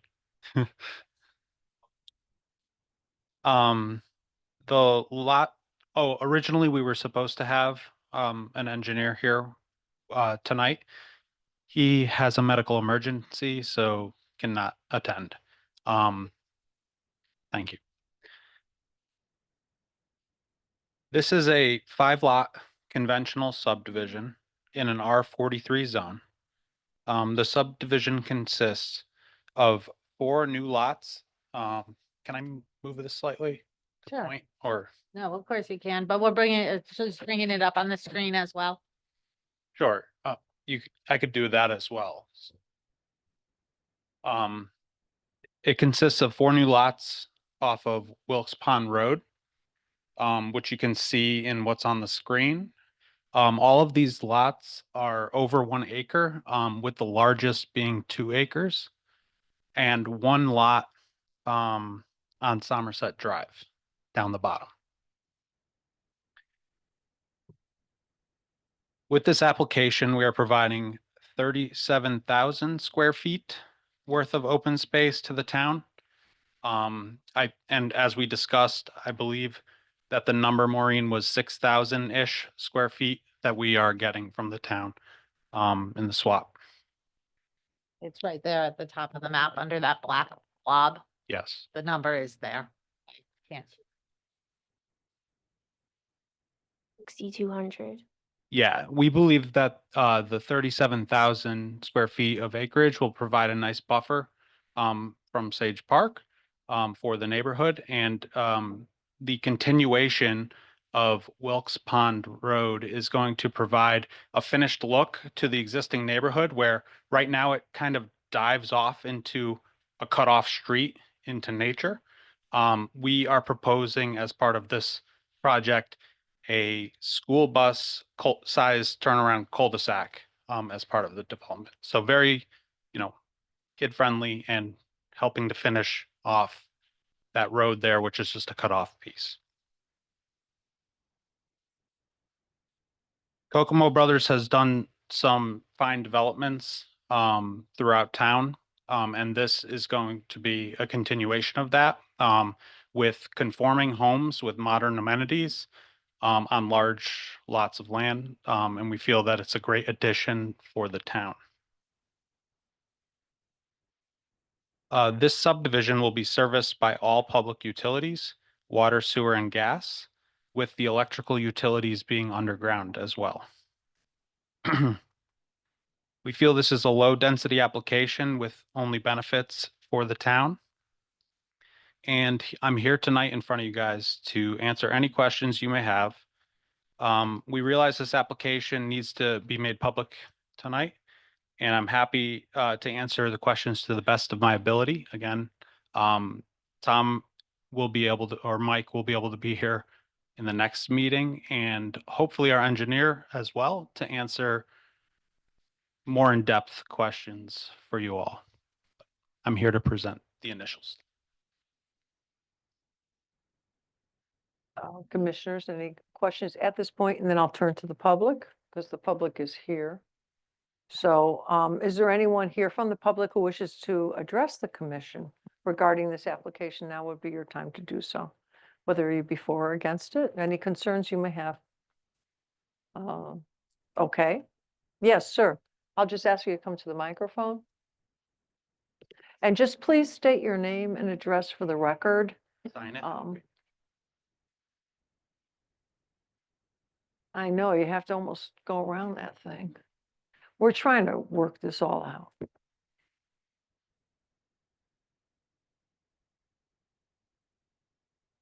Hello, Dale Pereira, 154 Wilkes Pond Road. So we're the last property before the 100-year-old farmhouse there at the end. So I guess, like some of the board members earlier, my main concern would be the end of Wilkes Pond and how that finishes off currently. I was unaware that it was owned by the town, it sounds like. And so just that whole termination of how that ends, and I mean, looking at the plans, it looks like it kind of dips right off of the park, right behind the park. And that buffer zone, to the top side of the street there. There's a fairly large hill on the backside of Sage Park where the baseball field is. That's a very steep incline, and I guess I'm curious how that road would all kind of just finish off, terminate, going up into into that property, to that development. Okay. That's my only, I guess, real concern. Other than that, I mean, it's nice to see some new development there other than maybe what's currently there. Okay. Thank you. Anyone else wants to address this item? Yes, come on up, please. No, don't be sorry. We appreciate your patience. The better half should The probably better half. have more to say. No. I have more detailed questions. So my name is Marcy Pereira, resident of 154 Wilkes Pond Road. And I guess, wanted to know really almost like the safety precautions when the project begins, because we do have a very family-oriented neighborhood with small children, particularly one that is right across the street from us. A lot of people walk their dogs, and it seems like it's gonna be the only access to the construction zone and from the construction zone. So just making sure, and currently there is a stop sign at, I don't know, at the end of the road. So wanting to know how that all will continue and pertain to the safety, just because I'm assuming obviously big trucks are going to be going in and out through the neighborhood. And it seems mainly that it will be just on Wilkes Pond from the start to the end. So, and also just seeing what would be value of the new homes coming into our neighborhood as well.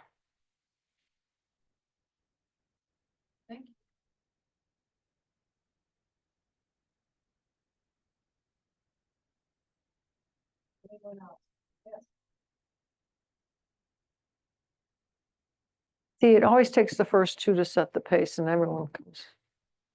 The courage gets a little. I think we kind of thought that Dale was going to be our spokesperson. Oh, okay. Got skunked on that one. Huh? Hello, I'm Mary Germano. I live at 24 Raspberry Hill, so a little further up. But our house abuts Sage Park in the back there.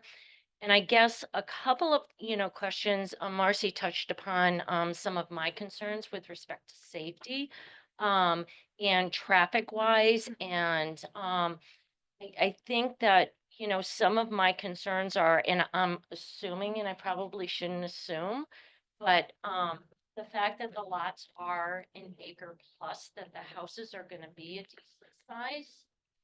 Excuse me, can I just have you lean towards the microphone and Okay. questions should be addressed towards This way, not that way? towards the chair Okay. to then Yeah. be handled. Never done this. But you before. kind No, of have that's to okay. lean in, and unfortunately that microphone you have to lean into. Okay. It's just that we need it for the And recording. That's Oh, the only way our secretary can do the minutes. Minutes, otherwise she's like, oh, no. Okay. So I'm assuming that the fact that and I'm hoping I'm not falsely assuming that the fact that the lots are an acre plus, that they're going to be decent homes, size homes that are going to complement what the neighborhood currently is like, with the properties there and how people keep them up. And I wanted to know if they were going to be cookie cutter houses, if they were going to be individuals. So when we first bought into the Valentine development, we were one of the first houses. Wow. And so he took our plot plan and showed other potential people who were going to build there, what our house would look like, and so what the quality of the house was going to be. And so based on that, and I know that there are some, houses that are affordable houses and stuff like that in there. And the people who have bought there and who have bought the affordable houses have kept them up. And you drive through there and people don't know which ones are the affordable, Yeah. which ones aren't. And so I take pride in that. So, how long is this project potentially going to take? Is it going to be, the lots are going to be sold off and then, Kokomo Brothers is going to work with the people who buy them with particular, house styles, that type of stuff. Again, the safety that Marcy was talking about. That's why about the length that it's going to take.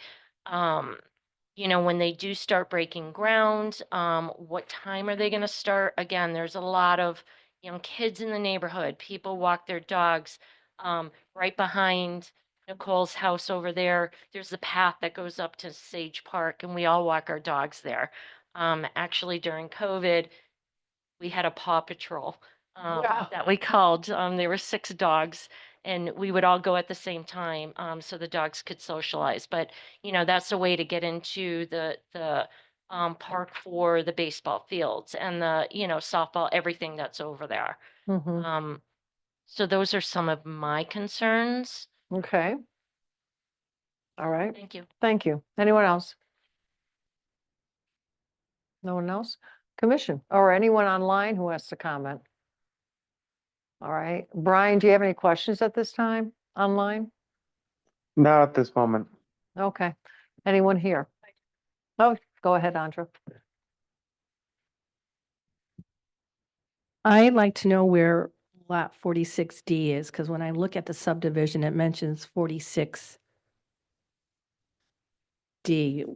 block 142, lot 46D. Is that this right in This- here? I'm so sorry. That is something I did mean to clarify right up at the beginning. Went through the record with the assessor.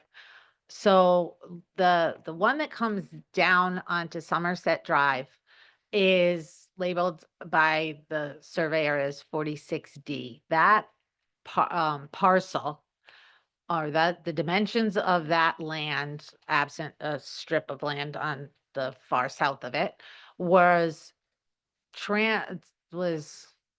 a portion of lot 46D, which is the parcel to the north of it that's owned by Mao, that's not Mao. I'm not sure which it is. I've heard it pronounced both ways by people that have come in my office. It's the next parcel that's not part of this subdivision.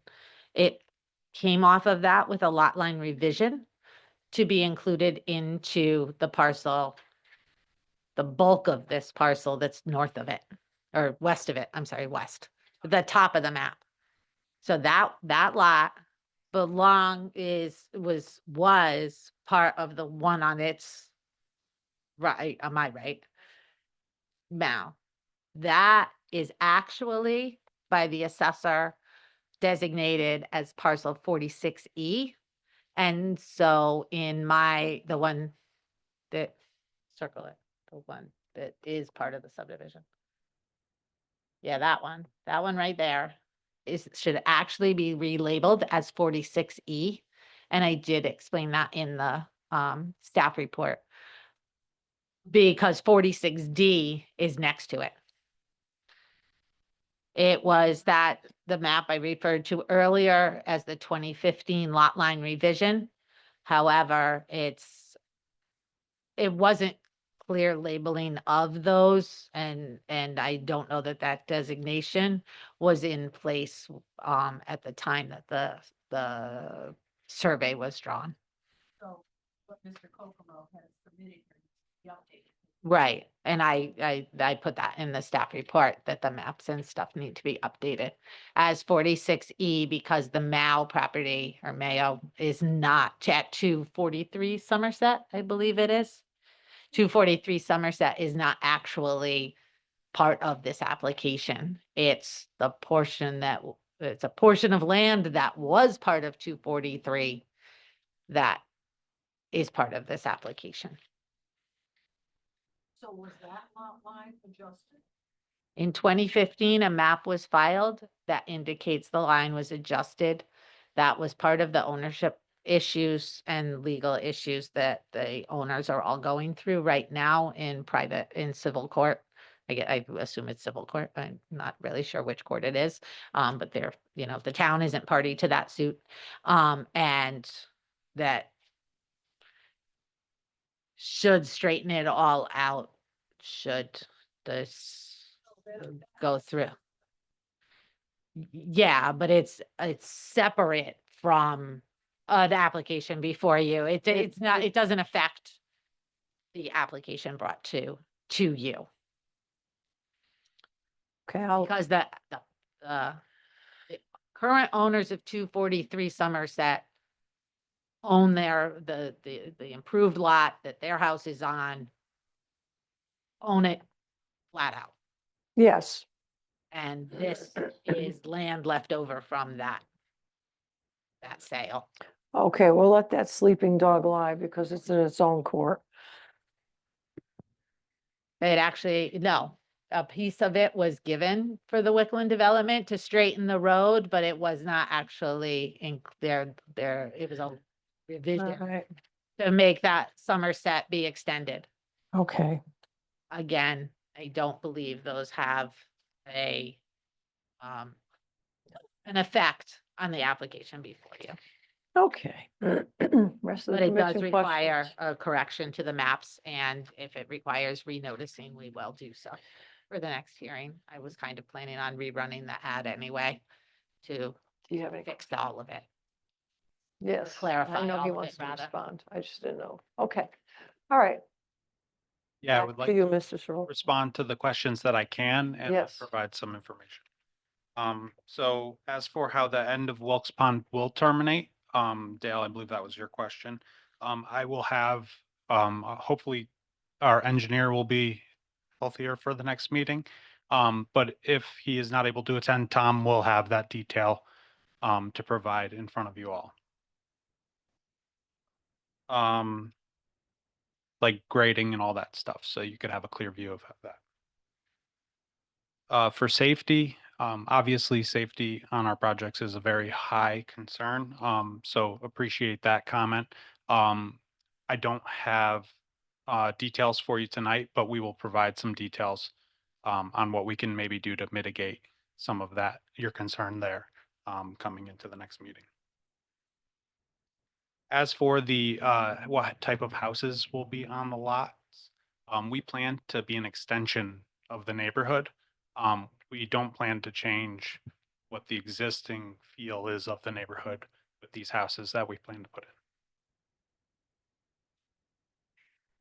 in. That subject, Wilkes Pond and Valentine Estate did have a square footage minimum and a design requirement too. So that should be in their deeds. I think it was So- 2,000 square foot This minimum. new statute, I believe the way it's written does not allow for minimum square footages, but we will double check that. Yeah. Okay, Well, all right, is there? design should be. can be- Well, I think we'll wait on the design portion a little bit further down the road. But it's, I'm glad you brought it up, Tim. Anyone else? Questions, comments, or whatever? Okay. Yeah, I do have questions about grades, and what this, area of 172.0, looks like a drainage area.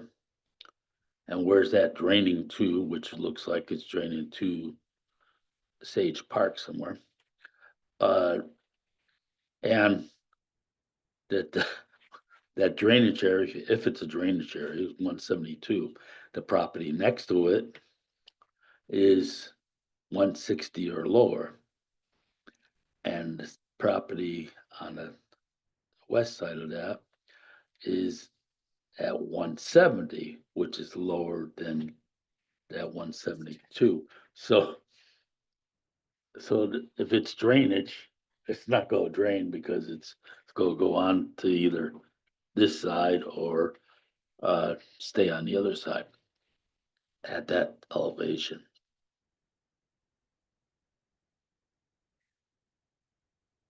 I can respond in part to Yes. that.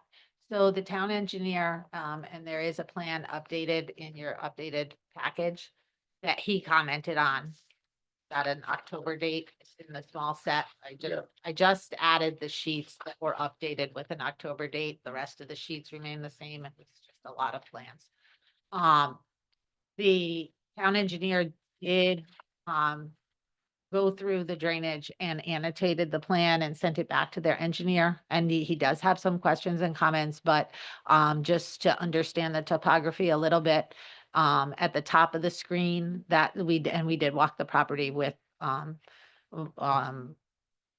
so other staff from other departments, grounds, public works, grounds, and park and rec. And the top of the screen is significantly higher in Sage Park than where the roadway will be, which is why they're doing the new cutting and grading there. And then also adding the detention basin. I am not qualified to speak to the drainage and will defer that to them, but I do know that the town engineer had some back and forth with their engineer and had some questions that I'm sure their engineer will be able to describe it in a more understandable way. I understood it by the way our engineer described it. I cannot reiterate it. It's just an obvious question. Yep. Because of the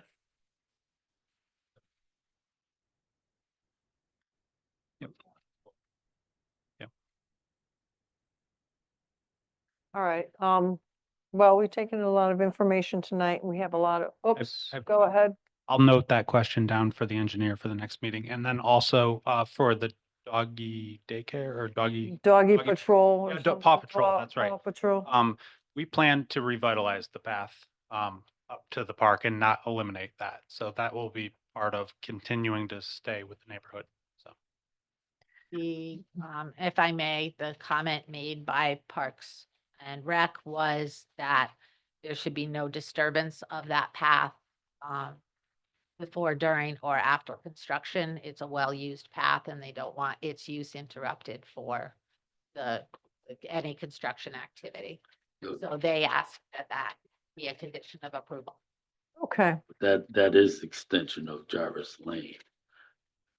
I think the delineation would need to be as to where the right of way versus the path into the park is. I think they cross each other, so. They cross each other or something like that You know, right there. our- So Our grounds crew knew the extent.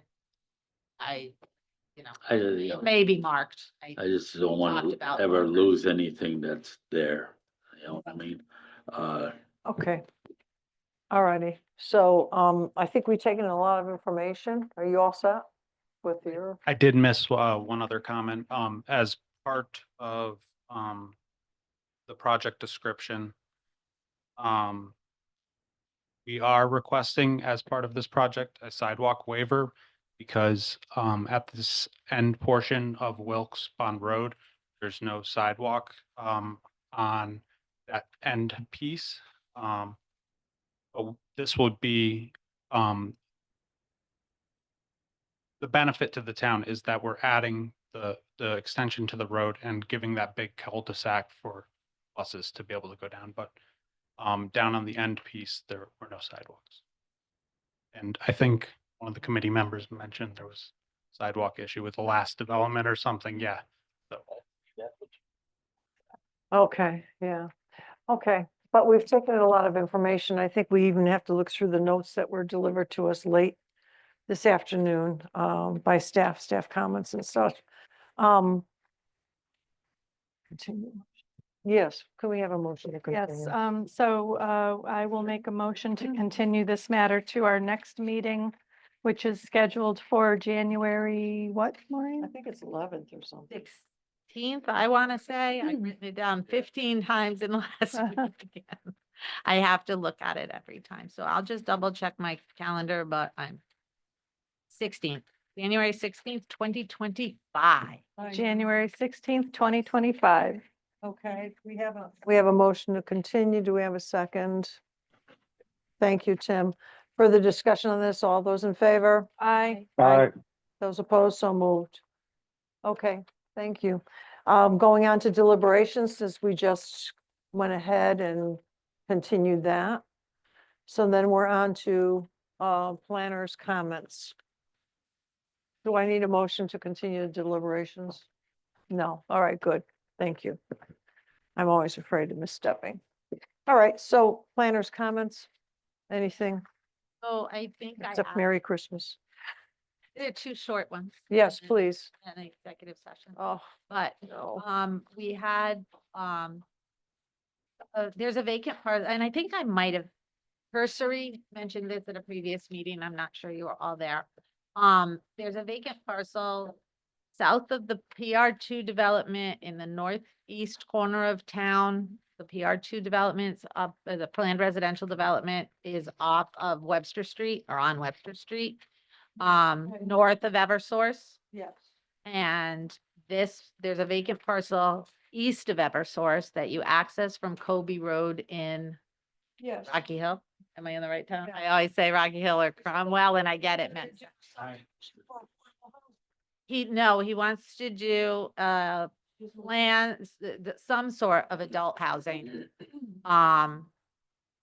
And well, we advised, as we do anyone who comes to us with a housing proposal, that the commission encourages that at least 10 to 20% be offered as affordable. So they are aware of that. But it is an inquiry regarding senior housing development. We suggested they consider what our adult housing regulations have as provisions, as well as the planned residential provisions. They don't meet the minimum lot size requirement. They don't meet some of the requirements for either one for what they'd like to do, including the density and or the lot size, minimum lot size, et cetera. But we are asking if we've given, basic feedback, but want to know if there's anything, and again, history thing we should be aware of or anything, because they would have to come in most likely for an amendment if they're going to pursue something. Obviously, we don't want you to get predisposition on it or talk, as far as that goes, but we would like feedback on regarding the concept, them having pursuing residential development on the property. So it wouldn't be single family lots. It may be single family units, but one parcel of multifamily, much like perhaps like Stonebridge, perhaps like, I can't remember the name of that one at the north end, Webster something. Is it Webster something?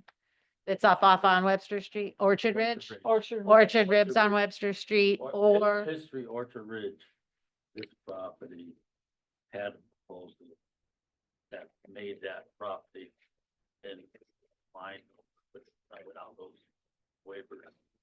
So maybe that, property. look to the property that got developed as Orchard Ridge. Can I, I have a guy's first name. Because there was a woman who came in some time ago, long time ago, remember? And she said she was interested in developing that. And she wanted to do something for the seniors, and she felt like she was giving back to the community. She owned the property. And she just wanted to do a really nice little development. Same. So, And then, we told her, yeah, I'd love to see it. And then she disappeared. mm, So I don't know if she's even around anymore. yeah, I don't know if they're in interest with remember them what her or if name they are was. somebody entirely different. It's not. That is they Well- don't fit that description. Well, just. I put it mean, that let's just- way. Actually, the sliver off of the farm was cold. Cold Spring, Cold Spring, yep. There's a sliver off Cold Spring. So yeah. might get it in conformity. It abuts to Cold Spring, I think, and I don't think Cold Spring can change their property line, but so whether, We're not- we should their development. encourage them to pursue an amendment if necessary. Yeah, okay, is there anything else that you have? And when you reviewed moving on to Newport's project, TOD project in the center Yeah. of town, when you reviewed the modified plans, one of the requests was the concept, the clock concept be reintroduced to the building, clock tower or whatever. I did go back to Brian Humes, the town's architectural consultant. And his response was that he did, continue to have the opinion that the feature is not consistent with the design of the architecture of that building to put, a tower on it. However, he suggested that perhaps a clock on a pedestal be considered, like he used an example and I can't remember what he said, but like a big clock on a pedestal. I haven't gotten a response back yet from Newport as to whether that's something that they are interested in pursuing versus a clock on the face, but I did say I would get feedback from you as to whether you'd consider that if it came in and we, had a concept like that, because we don't want them to work on it without.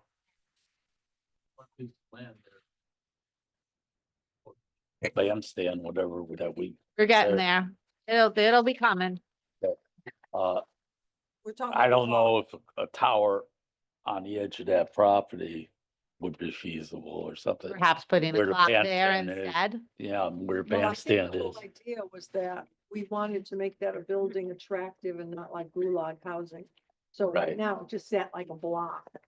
And then the whole idea was that if we put something like a clock tower to sort of break up the blockiness.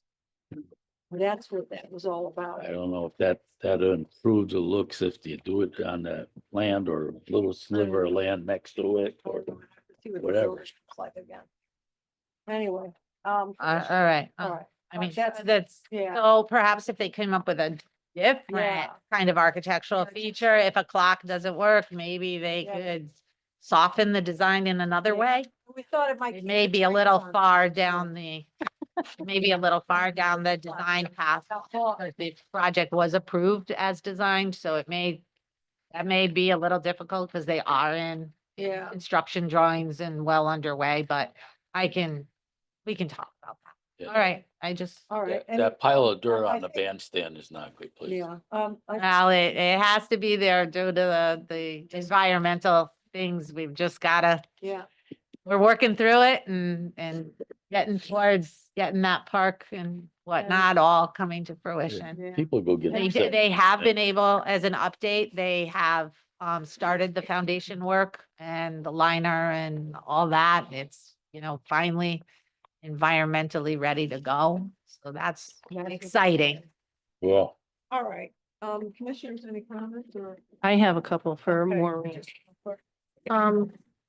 I know at one of our meetings, we changed our regulations on the block building square. And then it came back and bit us in the butt and we said we wanted to go back and rework it and revisit it. And it hasn't been on our agenda. We'd like to I'll get have that on the relook agenda. at those, what you wanted, because Well, we I'm started to not talk about it and then I don't know what happened. remembering We it. were like super busy. Yeah, and Yeah. it bit us in the butt. Over by, the Yeah. golf course, Club Road. Yeah. That's what, we got snake bit on that too. I'll have to look I at think we what just have the to discuss that consideration is. I'm regularly. sure one of us has notes. Okay. Jennifer and, I'm sure we have Okay. notes on the concerns. I'm sorry, I Well, put it no, on. there was I something didn't else. put that it on the came in. list. So I'm sorry. if we could add it and so we can start working on that. My other item was, and I need someone who has a really good memory to help me with this because I'm a little confused on it. The Pistol Creek LLC, the Sunny Border property.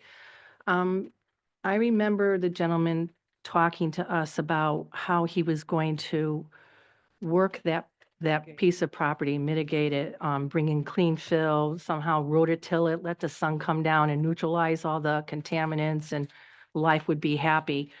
And I'm not seeing that. What I'm seeing now is just, it looks as if he's filling in the property and that he's raising the elevation of it. So my question is that what he's doing? And if he is doing that, I don't recall us approving that. And if he is doing that, what's going to happen when it comes time to dig those foundations? Are they going to take that contaminated, because we're not getting any reports if the property is clean now? So what is he going to do with that dirt once they start to make those, build the foundations for? Are they going to take it off the property? I just need some clarification because this is not the way I understood it to be. So we have reached out to them, and we have informed them that they're going to have to provide, a survey of, where they're at. We have not gotten that yet. I don't know that we can compel it at this time. They have, make them do it this week, not before they ask for a CO or a building permit, or so at some stage where there's a trigger of action. So Paulie has been looking into that and he has been trying to reach them. So So am I correct in understanding that and they he were has supposed also to? reached out to DEP. Okay. So Is it my it's kinda understanding layers, though? and they're the ones that monitor the any contamination of the property. Okay, but is We it don't my have that. understanding that he was supposed to be raising the elevation of this property? Or was he just going to bring in fill, shake it all up, let the sun do its job and? So that's what his, the survey that will be That's what needed we at this approved. point, we believe will be needed is to show us But that's whether what, it matches the proposal that you saw. So- Because the elevations did change in the proposal. but if you So go there, whether it looks the like he's amount they building a brought mountain. in, This is what I'm saying is I don't think we approved what he is doing now. so And we I need need that someone to tell me survey. that either I'm right in my That's what the survey understanding. does. We need a survey because we can't measure that elevation of the fill. A surveyor has to do. So- They have to have somebody, they have to provide that to us. So is there a reason why we're just allowing him to do this for the last 6 months and raise the elevation when Because it's that's a- not what we approved? Up to the point where it was last looked at, it was within the approval. A few months back. That was within the approval to the best of our analysis and knowledge. Again, Paulie has had this spread on his desk on a number of occasions and has reached out to the developers as well as to DEP with regard to the mixing.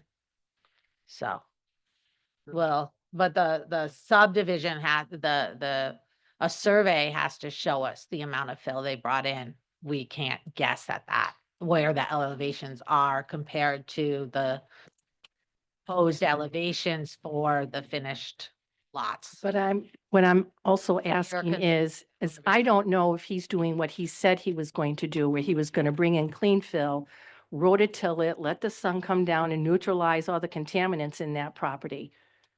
Yeah, I I don't- don't remember the mixing part. I remember. that's what I remember, The 'cause- covering part. I don't remember the mixing, but He was talking about capping. that's what I thought, with fill. bringing fill in to So cover. what was the rototilling area about? What was that all about? Letting the sun come down and take care of this? I do recall that. I remember the meeting and I'm discussing a bunch of things. I don't remember that detail, but we could look back. We certainly, I go back and watch your tapes. It's one of my favorite hobbies. No, I do. I listen to the tapes regularly. We'll find out. Already built it came in there. It's way above our fill. It is why He doesn't have. you don't need, so the fill permit isn't required when it comes with the application. It's all part of the application. The fill permit is required as a separate fill permit when it's to fill the land without a site development plan. He came in with a site development plan, so that site development plan covers the fill permit. We are changing our our application form to ask the amount of fill for that reason. And we've, that wasn't, it's never been on the form and it needs, Number of yardage, and then after that, you need to build permits. unless it's with the development plan. 1,500 yards, yeah, or something like that. And I know, it's just, I've been watching it too. You know, this is stuff that I brought up to you many times now. Is that developers are doing whatever they want. After we do our approvals, they're building structures different than what we approved. The flowers, even the trees, everything that we work on for months, some of these developments. And development is not that. And what I'm looking at right now is that the storage lockers, a storage place across from whatever, Turnpike, Park, whatever. Where the golf course was, across the street, the storage place they built. The wall facing the Turnpike was supposed to be a nice looking material. Now it's a corrugated metal, okay? The storage. The storage on Self-storage. Berlin Turnpike, across from where the driving range was. So on that one, Polly we did listen to the tape, we did go back, we did Yeah. pull the plans. Polly has been in discussion with the construction manager with regard to actually, what I think was brought up at a previous meeting and we, were focused on was the second story being appearing as an office space and changing some of the architecture with regard to that, but the overall architecture of it itself does match the plan from what from what we reviewed. The materials we'll look at. The we'll second make sure we story look was to not the- being used at all. That was one thing I. Right, it was supposed to be jumped on. open to appear Open as though it was, it's a Open space. open, Now it's storage lockers. Up the second It place won't is be. now storage It- lockers. It's got we red doors called on it, them today. all storage lockers now. That was, That's, it's that's, being, that's it's the being kind of stuff followed that up I'm on. getting mad about is the developers just doing what they want to do after the fact or before the fact. We got the before the fact too. They go shape the land and do whatever they want and then come to us. Yeah, if they get caught. If they could call only. Yeah. All right, okay. I won't even add on to that. All right, so that's the end of the planner's comments and the commissioner's comments, so. Going into executive session, is that what's being proposed? Yes, please. I did send out an emailed link to anybody who's joining remotely, including Corporation Counsel. I believe Pat Snow is here. Council and I are suggesting that we go into executive session and then after a bit, you ask Pat to join us. So you begin corporation. That is our suggestion. So of course, we will be adjourning immediately after exiting executive session. Okay, so that being said, do we have a motion to enter into executive session?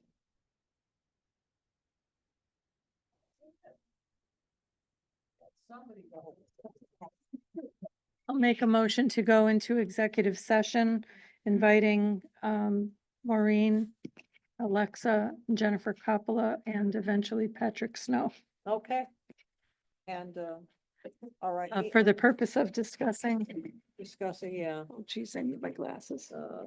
pending litigation. Purpose of discussing the status of pending litigation of 1906 Berlin LLC versus Planning and Zoning Commission of the Town of Berlin and possible action relating to same. Okay. We have a motion. Do we have a second? I have a second. All right, thank you. I don't know if you want to do this. Further discussion, all those in favor? Aye. Those opposed, so moved. And Brian, I guess we're gonna call Brian Logan. Brian, do you have the Zoom link? I do have the Zoom link. Yep, so we're gonna pull it up on Zoom. Thanks, Pat. I'll run down and get you.